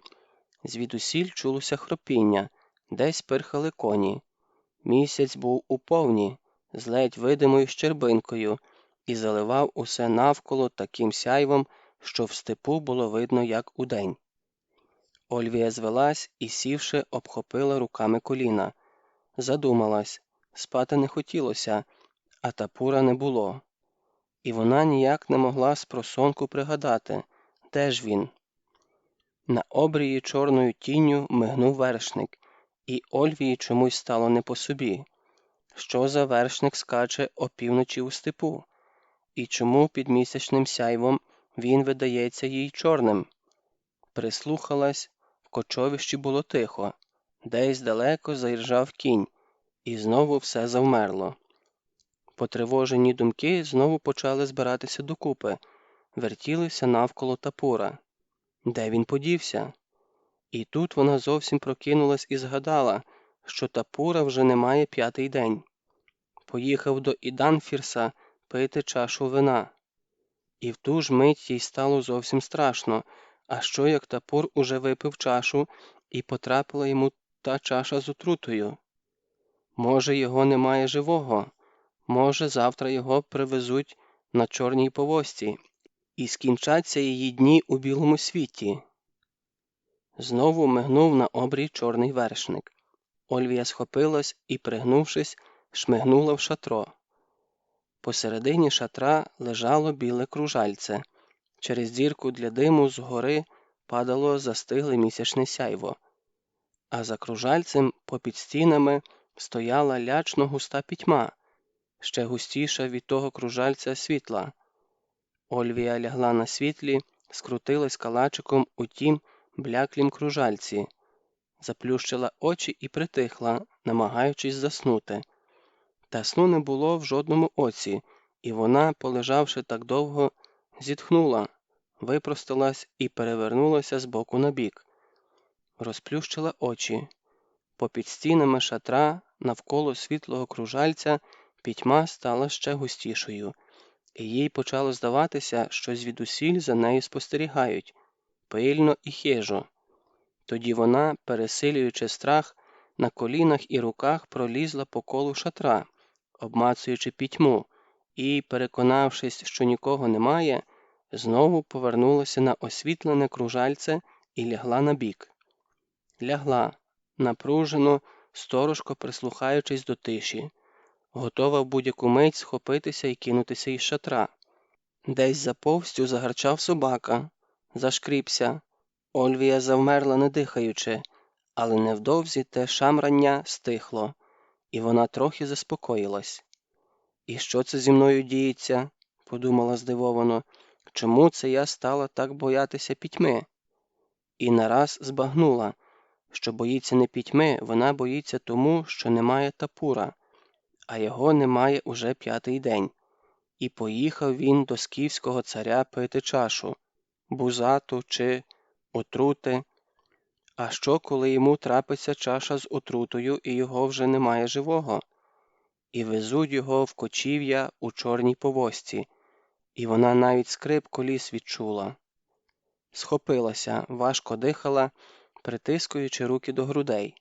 Нараз пригадалася Тапурова мати. Їй хотіли цвяхом пробити чоло і покласти в могилу до Ора. Невже і її чекає така ж доля? Намацала пояс Акінаком, квапно підперезалася. Ні, доки Акінак при ній, вона нікому не дасться. Краще сама, аніж цвяхом будуть пробивати чоло. Але яка недобра пітьма стоїть попід стінами шатра, і їй здалося, що з пітьми звідусіль тягнуться руки, щоб схопити її. «Ні, ні!» – крикнула вона, і прожогом вискочила із шатра під яскраве місячне світло, і їй стало трохи легше. Місяць уже опустився нижче, трохи зблякнув, стало прохолодніше. Напевне, скоро буде ранок. Не відаючи, що робить, Ольвія пішла кочовищем навмання, поміж шатрами і кибитками, переступаючи через сонних, що всюди лежали покотом. Кілька разів до неї гарчали собаки, але вона озивалася до них тихо та ласкаво, і вони заспокоювалися. Куди вона йшла, не знала, але кудись її вело, манило, і вона наддала ходи. Коли виплутала із кочовища, то попереду, на рівнині, побачила темні силуети коней. Подумала, що десь там її Сауран, і пішла до коней. Вже випала роса, і вона лишала за собою стежку в росяній ковилі. Чи від ранкової свіжості, чи нервового збудження її почала тіпати дрож, і вона ніяк не могла її збороти. Підійшла до коней, і ті повернули до неї голови. Ольвія тихенько посвистувала, як робила це завжди, коли кликала свого Саурана.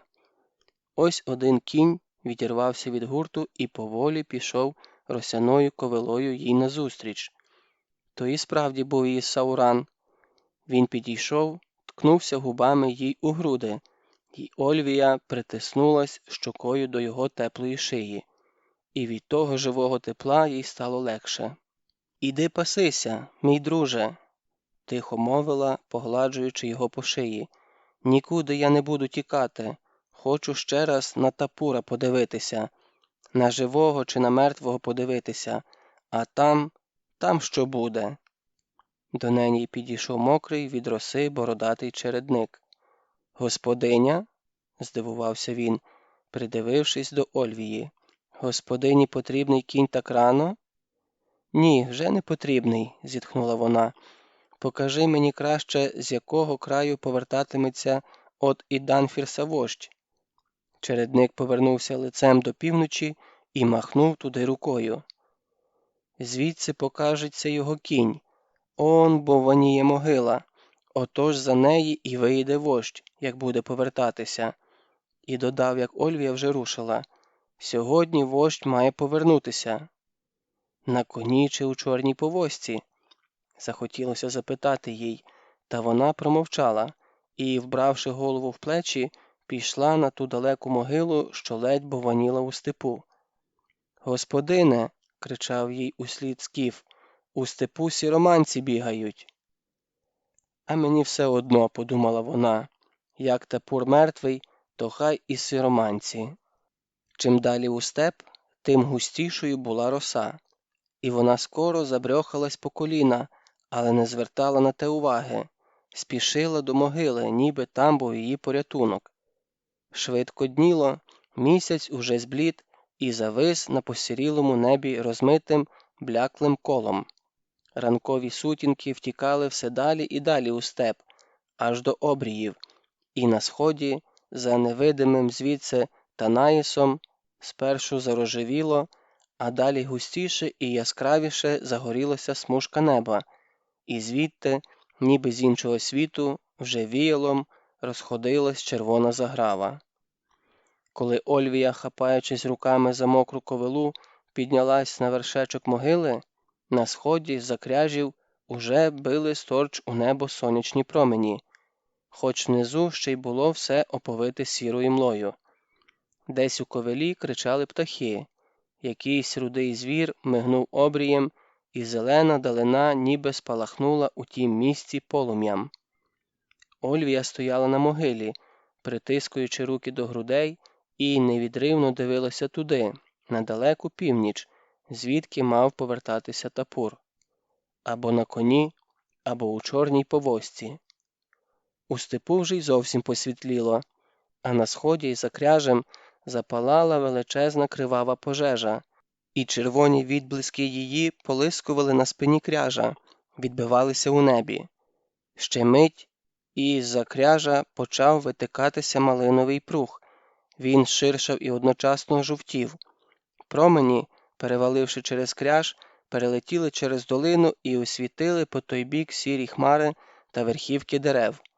А коли сонце виткнулося з-за кряжа на пів свого кола, промені його вже позолотили ближні узвища. І тоді вона побачила, як із-за ковили, наче з-під землі, виткнулися гостряки, далі башлики, потім голови коней, і невдовзі гурт вершників уже мчав рівниною, і наконечники їхніх списів пускали сонячних зайчиків. Ольвія до болю в очах удивлялася у вершників, але на такій віддалі упізнати їх не могла. Свої, чужі, а втім, чи не все одно. Вона з острахом чекала, що ось-ось позад вершників з'явиться чорна повозка, і вона стисла руків'я Акінака.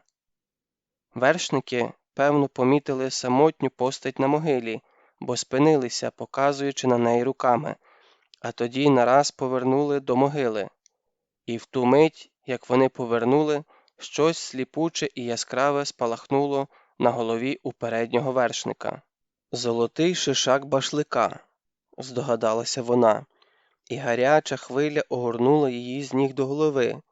Башлик із золотим шишаком мав у цих краях тільки Тапур, адже ж його скіфи так і називають – той, хто сліпить золотом. І вона, мов заворожена, дивилася, як у ранковому промінні спалахував жовтим сяйвом і горів на сонці золотий шишак на башлику в переднього вершника. Вона хотіла кинутися йому навстріч, бігти, летіти, падати, знову схоплюватись, сміятися, плакати, кричати з радощів, але якась сила скувала її руки, і ноги, і навіть голос, і вона, рвонувшись вперед, застигла, притискаючи руки до грудей. Не ворухнулась вона і тоді, коли на вершину могили вилетів кінь, і вершник, знявши башлик із золотим шишаком, сказав: «Я знав, що ти мене чекатимеш». Вона дивилася на нього німо, і очі її були повні сліз. «Я був на бенкеті в Іданфірса», – гордовито вигукнув він. «Слуги владики піднесли мені 3 чаші, і я випив одну без вагання, і думав, що випив свою смерть, і хотів іти у степ помирати. Але владика мені сказав: не спіши, вождь, помирати. У всіх 3 чашах було сон зілля. Я переконався, що ти відважний і маєш серце лева, а не зайця. Не спіши на той світ. Такі відважні люди, як ти, мені потрібні на цім світі. І в степах тепер усі говорять, що в Тапура серце лева». Ольвія ворухнула губами, щось хотіла сказати, але тільки надсилу прошепотіла: «Який гарний ранок у степу».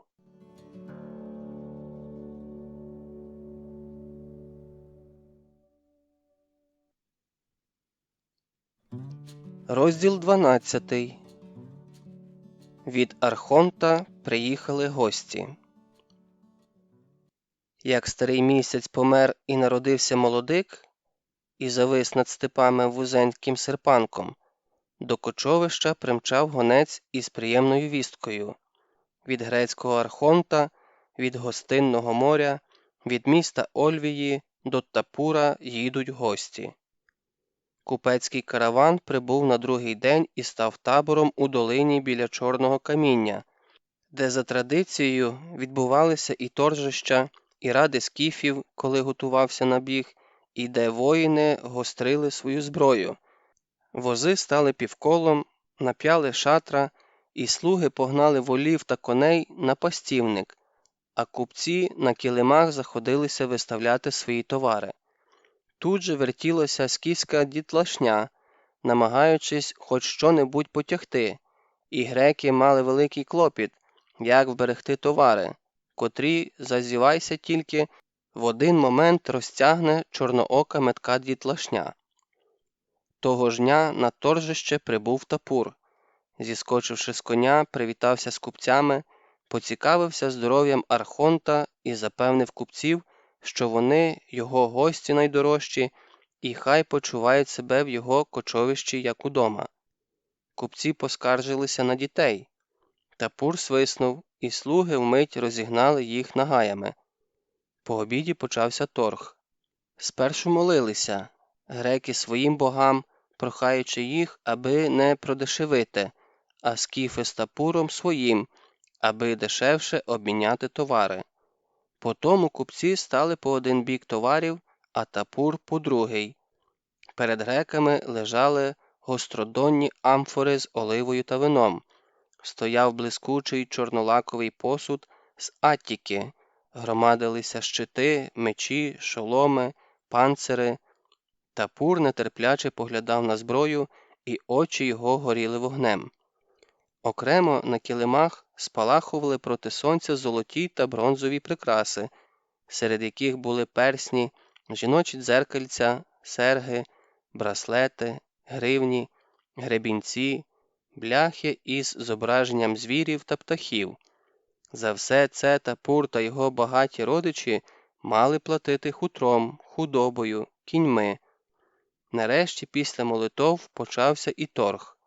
Спершу тихо, а далі все голосніше і голосніше, жвавіше і неспокійніше. Ось уже скіфи під бігом понесли на плечах гостродонні амфори з оливою і вином, воїни – щити, панцирі, мечі та шоломи, а до греків шкіряні мішки, горами лягали в'язки шкур, заревіла худоба, яку переганяли в гурти, передаючи їх грецьким купцям. Ледве-ледве дочекалася Ольвія кінця торгу, так хотілося побачити купців, почути від них вістку із різного міста, от батька. Вже вечоріло, як спорожніле торжище, все, що виторгували греки, було складено на вози, а гурти худоби зігнані в одне місце, і їх наглядали слуги купців, а все, що вторгували скіфи, було поховане по шатрах і кибитках. З нагоди вдалої торгівлі Тапур запросив гостей на банкет до великого шатра. Ще до заходу сонця обілували 2 биків, 3 коней і кількох баранів. У бронзових казанах вже закипала вода, і в таборі не спадало пожвавлення. Всі чекали вина і шматка м'яса, яким з нагоди вдалого обміну мав пригощати вождь. Біля Чорного каміння бенкетувати лишилися прості скіфи. Купців, старішин та знатних своїх мужів Тапур запросив до великого шатра. Коли Ольвія в супроводі вождя вийшла до гостей, серце у неї билося, як несамовите. «Мир вам та щаслива дорога додому, славні і дорогі гості!» Ольвія злегка вклонилася купцям. «Я рада бачити знатних людей мого рідного міста. Хай завжди буде легкою ваша дорога від берегів гостинного моря до скіфів». Купці схопилися, низько схилили голови у шанобливому поклоні. «Мир і щастя тобі, славна донько нашого міста!» Ольвія сіла по праву руку вождя, полегшено перевела подих. Сілися й купці. «Чи раді ви торгом, гості мої?» – запитав Тапур. О, ми задоволені торгом, закивали завитими бородами купці. Коли так буде завжди, грефки і скіфи стануть близькими і добрими сусідами. Нам не потрібна війна. Один з купців, низькорослий грек з гострим носом, Ольвія впізнала у ньому багатого купця Михея, ступив наперед і мовив, звертаючись до Тапура: «Дозволь, великий вождь, передати вітання твоїй жоні від її батька, архонта нашого міста». «Чому ж? Передавай», – хитнув головою на знак згоди Тапур. «Ольвія вже давно чекає вістей від батька». Купець Михей вклонився Ольвії. «Місто шле тобі, о мужня жінко, палке вітання і зичить тобі добра та щастя. Твій батько вітає тебе і пишається тобою, і всі городяни пам'ятають тебе». «Як батько?» – запитала Ольвія. «Він не хворіє? Не сумує? Мені дуже хочеться його побачити». «Дякуючи богам, архонт почуває себе добре. Скучає, правда, за тобою, але радий, що ти знайшла своє щастя у скіфських степах». «Як місто?» «Дякуючи богам, все добре», – сказав Михей. Та ось з'явилися виночерпії, розлили по золотих і срібних чашах вино, слуги тим часом внесли мідні тарелі, на яких лежало паруюче м'ясо. Враз ожили гості й господарі. «Підніміть чаші, подякуйте богам за добру торгівлю», – велів Тапур. І всі зробили так, і дякували богам, греки своїм, а скіфи своїм. «За Тапура і Родона, щоб мир між ними був і дружба та добра торгівля», – підняв другу чашу Михей.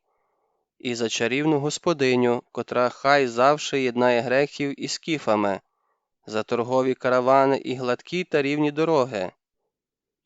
Гості та господарі спорожнили чаші до дна і невдовзі зашуміли, загомоніли. Всі стали веселими, збудженими, одні, що добре спродались, другі, що добре скупились. Ольвія, рада, що увагу гостей відвернуло вино, крадькома розглядала купців.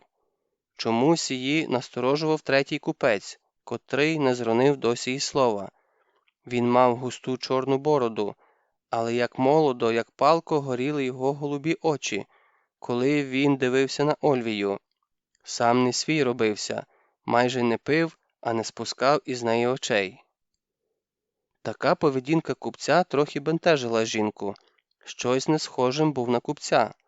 Адже у них лише до товарів та золота горять очі. Губилися в здогадках. Чому він так дивно поводиться? І хто він? Щось ніби знайоме в його очах, а не пригадає.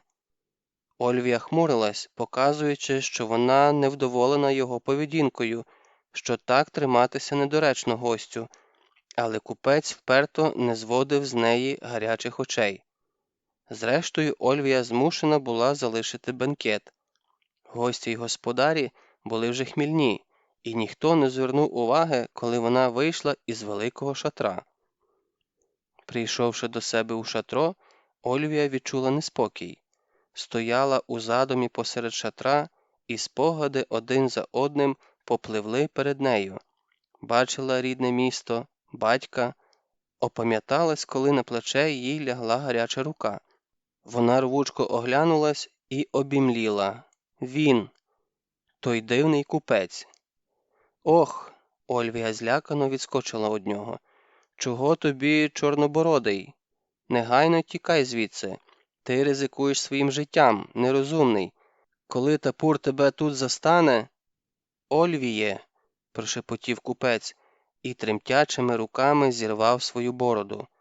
«Допоки ти будеш мене мучити?» Ольвія здавлено крикнула. Перед нею стояв Ясон. Зблідлий, схвильований, голубоокий Ясон. Вона не в силі була заговорити. Стояла із широко розплющеними очима, повними подиву, а десь у серці щось тривожно тенькало, і билося, і боляче її клювало. Минула мить, друга, третя. «Ольвіє!» – крикнув він. Ще минула мить, друга, третя, наче вічність. «Ольвіє!» – простягнув руки Ясон. «Та це ж я!» Вона заперечливо похитала головою, все ще не вірячи своїм очам, і тихо мовила: «Ні, ні! Ольвіє, я заплатив купцям, щоб вони взяли мене з собою. Я все їм віддав, бо хотів тебе бачити. Смертельна біда мене їсть. Я без тебе, що земля без сонця, що дельфін без моря. Чому ти дивишся на мене, наче я прийшов із того світу?» Ольвія надсилу ворухнула сухими губами. «Що ти хочеш, друже мого дитинства?» «Я за тобою, Ольвіє!» Голос його затремтів. «Тікаймо звідси, я вирву тебе із скіфської неволі. Чуєш, кохана моя? Поки не пізно. Я приготував за табором у яру 2 коней. На ранок ми будемо далеко звідси. Ні скіф нас не здожене, ні вітер, ні вовк». Ольвія вже опанувала собою і, хоч серце тривожно стискалося, запитала зовні спокійно. «Мій батько віддає про твій намір?» «Ні. А якби дізнався, то схвалив би?» Ясон заперечливо похитав головою. «Коли б запідозрив щось, то посадив би мене у яму. Він жорстокий і злий, а звідтоді, як тебе забрали скіфи, ще зліший став, бо совість, певно, мучить, що віддав тебе у скіфську неволю». Так, безперечно, Ясон змінився. Раніше він був соромливий і не такий рішучий. «Ольвіє, тікаймо. Я тільки й чекав цієї хвилини. Хочеш, щоб Тапур привів орду до Ольвії?» «Не збагну я тебе», – губився Ясон. «Коли додому небезпечно, то втечемо в Пантікапей. Зрештою, світ великий, і для 2 місце завжди знайдеться». Ольвія похитала головою. «Ти не знаєш Тапура. Я не хочу його знати. Але він знайде мене і в Пантікапеї, і на краю світу. Од нього неможливо сховатися навіть під землею». «Ти ніби не рада мені?» – злякано запитав Ясон. «Я не впізнаю тебе. Що з тобою, Ольвіє? Чи тебе скіфи напоїли водою з підземного царства Плутона, і ти забула своє минуле? Про рідне місто забула, котре у тебе однісіньке? Опам'ятайся, Ольвіє, то скіфські чаклуни так наврочили?» «Може, і наврочили». Він простягнув до неї тремтячу руку. На долоні лежала кругла бронзова монетка Ольвії – ас, на лицьовому боці якого, вона те добре знала, орел тримав у лапах дельфіна. «Ось, поглянь», – шепотів він, – «дельфін тебе кличе до рідного міста, до лиману, до голубого моря. Чому ти баришся? Втікаймо, Ольвіє, доки є час». Його блакитні очі наповнилися слізьми. Вона дивилася на бронзову монетку і відчувала, як нараз защеміло серце за рідним містом. Вона хотіла навіть було простягнути руку, щоб хоч торкнутися монетки і відчути на якусь мить себе вдома, та стрималась. Мовила якимось чужим голосом. «Ще невідомо, чи були б ми разом». «Що ти говориш? Ми зростали разом. Наші батьки вже про весілля говорили, і коли б не скіфи...» «Коли б не скіфи», – замислено повторила вона, – «і до весілля готувалися, а що до кохання не знаю». «Що не знаю?» «Не знаю, чи любила тебе, чи просто так здавалося мені. А може, ти подобався мені, ти хороший, ніжний. Ольвіє, невже ти ніколи не кохала мене?» «Не знаю, Ясоне. Якби було справжнє кохання, то ніяка орда його не здолала б». «Скіфські чаклуни тобі наврочили», – злякано крикнув він. «Дай руку, ходімо». Але руку вона виставила застережливо. «Не треба, Ясоне, я благаю тебе, не підходь до мене. Не судилося нам. У кожного своя Мойра. У мене така, у тебе інша. Я мусила дістатися Тапурові, і більше нікому, бо він єдиний у світі». «О Боге, обхопив голову Ясон. У дитинстві я вигадав страховисько, і хто знав, що воно тебе вкраде? І знову простяг до неї руки. Ольвіє, зачарували тебе скіфи, зіллям напоїли. Я врятую тебе, ходімо. Ясоне, я буду матір'ю. А. Обхопивши голову, Ясон вибіг, а в шатрі ще довго лунало а. Ольвія було рвонулася за ним. Ясоне. А. Та десь шуміли п'яні купці. Ясоне, прошепотіла Ольвія, зрозумій мене. І раптово заплакала. Все життя скіфа-кочовика – то суцільний рух вперед. Попаски переходять табуни та стада від одного пастівника до іншого, від річки до синього кряжа на обрії, від кряжа до глибокої баліси, з рівнини на рівнину і з краю в край. Починають кочувати із півдня, де перебували зиму, починають, як повернена ярь, йдуть попаски на північ, з півночі повертають на схід, далі зі сходу переходять на захід і знову під осінь з'являються на півдні, де тепліше, де коні і худоба всю зиму перебувають на підніжному кормі. Так і рік збіжить, так і спливає життя від табору до табору, від стану до стану, від недовгої стоянки до стійбища. Так і минає життя у безконечному русі в межиріччі Борисфену й Танаїсу. Минає і буде минати, бо так заведено ще першими людьми Скіфії, першими її пастухами. Ось і Тапурів табір нарешті заворушився, як той мурашник. З колодки хапком пакували речі, лементували, збуджено позиркуючи чорними блискучими очима та видзвонюючи скляним намистом, шелестіли рясними спідницями, блискотіли голими засмаглими литками, миготіли дебелими задами. В дорогу! Як набридло вже на одному місці.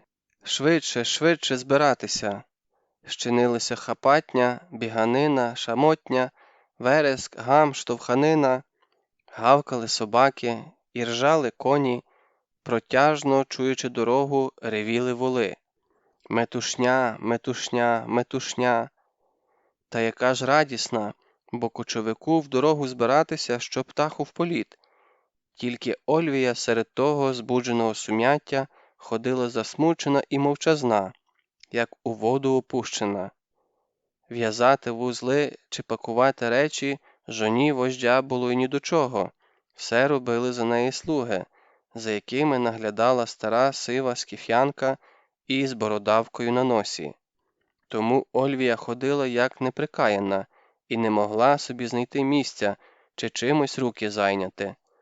Лякала мандрівка хто зна куди, але одно було ясно – скіфи завезуть її ще далі від рідного краю, звідки, можливо, і не вернешся. Поглядала на далекі кряжі на обрії, куди мала рухатися валка, і зітхала. І на душі було невимовно тяжко, тільки мовби обжилася на однім місці, тільки мовби трохи звикла, як уже треба збиратися. Так не хотілося зриватися з обжитого місця, але скіфи галасують, скіфи раді, скіфи не можуть довго всидіти на однім місці. Вже повернулися розвідники, 3 дні путі до кряжа, а там стіною стоять нетолочені, незаймані трави. Вже носяться вершники, зганяючи докупи табуни і стада, витягуючи їх у довгу вервечку. Ніщо не веселить душу так, як кочівника на нові місця. Тож і верещать діти в передчутті близької мандрівки, тож і носяться сюди-туди їхні матері, з поквапу вже не знаючи, за що й хапатися. Другодні вже мовби й зібралися, вже чулося хльоскання ботогів, вже запрягали у ярма волів, вже розсідалися в кібитках жінки та діти, а чоловіки вже загнуздували коней, вже передні кібитки потяглися з кочовища, щоб там, на рівнині, зібратися у валку, як негадано й зупинилися, бо в одній із кібиток, то була якраз Ольвіїна хата на колесах, Тріснуло обіддя на задньому колесі і вилізли спиці. Ольвія зраділа поломці, як дитина, аж у долоні сплеснуло. От дурна! На мить здалося, що нікуди вони не поїдуть, але здалося тільки на мить. Хіба мала втапура кібиток? Хтось комусь щось крикнув, той передав далі, і хутко по тому прийшов Стельмах. Кремезний, натоптуватий скіф із шрамованим грубезним лицем, на якому замість бороди лише де-де стирчали, закручуючись, товсті чорні волосини. «Стельмаха їм, бачте, забаглось! Стельмаха усі кричать!» – бурмотів він, показуючи щербаті зуби. «Як у стійбищах сидимо, так Стельмах ніби й не потрібен нікому, а як у дорогу зібралися, так і загаласували: Стельмаха, Стельмаха! Еге, що б ви й робили без Стельмаха? Колесо – це вам не затичка яка, без колеса не покучуєш, а без Стельмаха не бачите вам колеса, як своїх вух. Тож і виходить, що Стельмах – найголовніший чоловік. От!» І показував Ольвії щербаті зуби, певно посміхався. «Га, неправда я кажу? Га?» І задоволено цокав язиком. «Тож бо, шануйте Стельмаха, як по землі хочете їздити». Кажучи це, він узяв кібитку за задок, надиво легко підняв її разом з усім скарбом, що був на неї навантажений, з Ольвією, яка сиділа в задку, підставив підвіз своє коліно, щось помудрувавши, зняв колесо, а підвіз підсунув каменюку і опустив на неї кібитку. Колесо двома руками взяв, підняв його над головою і завертів проти сонця. «Докотилося ж ти, дорогеньке!» – гомонів до колеса і похитував своєю чубатою головою. «Дощів не було, то й розсохлося. Та нічого, ми тебе зберемо заново». Стельмах збив із колеса старий обід із 2 шматочків гнутого дерева. Ударами свого здоровеного волосатого кулака поставив на місце спиці, поставив новий обід і скріпив його дерев'яними шпильками, які він теж забивав ударами свого кулака. І Ольвії здавалося, що кулак у нього залізний чи кам'яний. За роботою Стельмах не мовчав, щось сам до себе харамкав, з кимось сперечався та все комусь доводив, що без нього, без Стельмаха, ані тпру, ані ну, ані цоп, ані цабе. А його, Стельмаха, бачте, ніхто й не шанує. Як то треба було шанувати таку людину, як Стельмаха?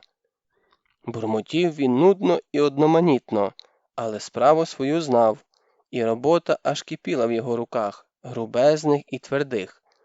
Впоравшись з ободом, дістав ковані залізні шини з дірками для цвяхів, приладнав їх до дерев'яного обода. «Як тут і були!» – задоволено вигукнув і почав забивати молотком цвяхи, і знову, як осінній дощ, зарядив мжичку слів, комусь невидимому доводячи, що без Стельмаха ані цоп, ані цабе, ані тпру, ані ну. А всі, бачте, пастухів хвалять, а всі, бачте, тих розхвалюють, що в набіги ходять за чужим добром. А нам, Стельмахам, чужого добра і не треба, казав Ольвії, не звертаючи уваги, слухає вона його чи ні. Ми, Стельмахи, і самі ось цими руками добро робимо. Ольвія зіскочила із задка кібитки на землю, Стельмах підняв вісь, насадив колесо і, тримаючи кібитку однією рукою, другою вертів колесо. «Ге-ге, крутиться! Крутилося б воно у вас без Стельмаха!» Опустив кібитку, вставив у вісь металевий прутик, загнув його, щоб не випав. «Готово!» – вигукнув, витираючи руки об штани. «Хоч на край світу покотиться. Я свою роботу знаю, мені чужого добра не треба, я сам добро роблю». «Спасибі, майстре!» – подякувала Ольвія, і Стельмах аж розквітнув від подяки. «Чули?» – невідомо до кого звертаючись, вигукнув він. «Чужа жінка, не сколотка, а все знає і все розуміє. Майстром мене назвала. Правильно, ми, стельмахи, майстри. Закинув на плече молоток і пішов понад кибитками, вигукуючи: Гей, скіфське плем'я, у кого ще колеса розсохлися? Кому ще лагодить? Озивайтесь, доки я добрий. Ольвія стояла, не знаючи, до чого її руки прикласти і де себе подіти, а на душі було невимовно тяжко, бо так додому потягло, що кинула б усе і побігла, полетіла б. Прийшли два погоничі, маленькі невиразні чоловічки, без башликів, голови в обох шматками вицвілої тканини пов'язані, волів за собою на налегачі привели. Цибатий завів воли так, щоб один із них переступив дишло, повернув їх і трохи підвів уперед. «Пру, сірі!» – гукнув напарнику. «Плече!» Той подав плече ярма, і Цибатий поклав його покірним волам на шиї. Напарник підніс під шию підгорля і з'єднав його з плечем снізками, вставивши у снізки кілочки, а з боків засунув занози. На дишло надів каблучку, закріпив її притикою. «Готово, господине!» – озвався Цибатий до Ольвії. «Вели і будемо рушати!» Ольвія мовчала. Негадано примчав тапур, осадив гарячого коня, блиснув до неї чорними очима і білими зубами. «Ольвіє, ти чому стоїш і не радуєшся?» «Кочівка ж! Для скіфа це така радість! Мандрувати будемо, а немає нічого кращого, як степами на нові місця їхати». І зник так само раптово, як і з'явився. Рушили, як завжди, як минулого разу, як рік тому, як вік тому, заскрипіли кибитки з майном, з жінками та дітьми, запряжені 2 чи 3 парами комолих волів. Місце ж чоловіка в сідлі, у будь-яку пору року, в спеку чи в холод, в дощ чи хугу, не покине скіф сідла, з яким зріднився і зрісся, примчить іноді до своєї кибитки, гикне, свисне, відхилиться запона, виглянуть діти та жінка, погомонять на ходу, і знову мчить глава сім'ї до табунів, чи до своїх, чи як бідний до чужих. У голові валки найбільші і найбагатші кибитки, вози з шатрами та різним майном, загони вершників, багато вбрані коні, сяйво золота. Перед веде тапурів рід з усіма родичами і домочадцями. Ольвія їхала разом із своєю сліпою рабинею у великій шестиколісній кібитці, справжній хаті на колесах, що була перегороджена на 3 частини. Замість гайка – дашок над передком. Біжать погоничі, поляскують батогами, скриплять колеса, навіваючи сум і тугу. Кібитка обтягнена повстю, не пропускає ні пилу, ні вітру, ні дощу, ні світу білого. Темно в закапелках кібитки, душно, важко. Дрімає Мілена, похитуючись в такт рухові. Що їй, старій сліпій рабині, життя її вже в минулому, вона дні свої лічені доживає. А як їй, Ольвії? Важко Ольвії, гнітюче на душі, наче камінь там ліг. Позирає на південь, де за чорним громаддям хмаровищ недосяжний тепер понт. А її знову везуть, як у полон, везуть все далі і далі від рідного міста, у глиб Скіфії. Хоч не хоч, а доведеться ставати скіфянкою, назад уже немає путі. І діти її будуть скіфськими, і рід її увесь віднині і навіки скіфським буде. Глянеш назад, валка, валка, валка, ні кінця їй, ні краю, а навколо тирса, солом'яно-жовта зелена далина, кряжі на обріях, вершники скачуть, чорними хмарами сунуть табуни, лемень звідусіль чується, галас, сміх, скриплять колеса, сум навівають. І, здається, Ольвії поїхали грецькі купці, остання нитка, що зв'язувала її з рідним містом, назавжди обірвалася. Що її чекає там, за темним грозовим обрієм, і скільки ще у її житті буде таких кочівок, ночей під зоряним небом, вогнищ, стійбищ, пасовиськ. Згадає Ясона, защемить серце, а від чого і сама того не знає. Налетів шквал вітру, закрутив пил і сухе листя, прошелестів, прогудів над валкою розбишокувато, накушпелив, що й дихати нічим, і зник. А за ним почали сунути хмаровища, сірі, одноманітні, гнітючі. По якомусь часі вони потемніли, наче зло, яке мали на цю скіфську валку. Знизу попелом узялися. У степу хутко сутеніло, обрії вже втратили чіткі обриси. Все злилося, розпливлося, наче запнулося у сіру пелену. Знову налетів вітер. У степу враз стало жовтіти. І та жовта мла, від якої аж різало у вічі, залила увесь світ. Вона була нереальна, неприродна, а відтак і тривожна, лякаюча. Зненацька трахнув грім. Раз, другий, і пішов гуркіт степами. Як трохи затихло те громовище, почувся віддалений шум дощу, що швидко наздоганяв валку. Небо наче тріснуло, провалилося, і на землю линула злива. Крім шуму дощу, не чути було нічого. З дашка, що нависав над передком, дзюріли потоки, але кибитка не зупинялася, бо валка рухалась і рухалась, а куди – невідомо. І сліди позад неї змивали потоки. Мабуть, я вже ніколи не повернуся додому і не побачу гостинного моря. Мимовільно і чомусь гірко-гірко подумалось Ольвії. Завезе мене ця валка на край світу, загубиться у скіфських степах мій слід назавжди. А злива диким звіром ревла і стугоніла в степу.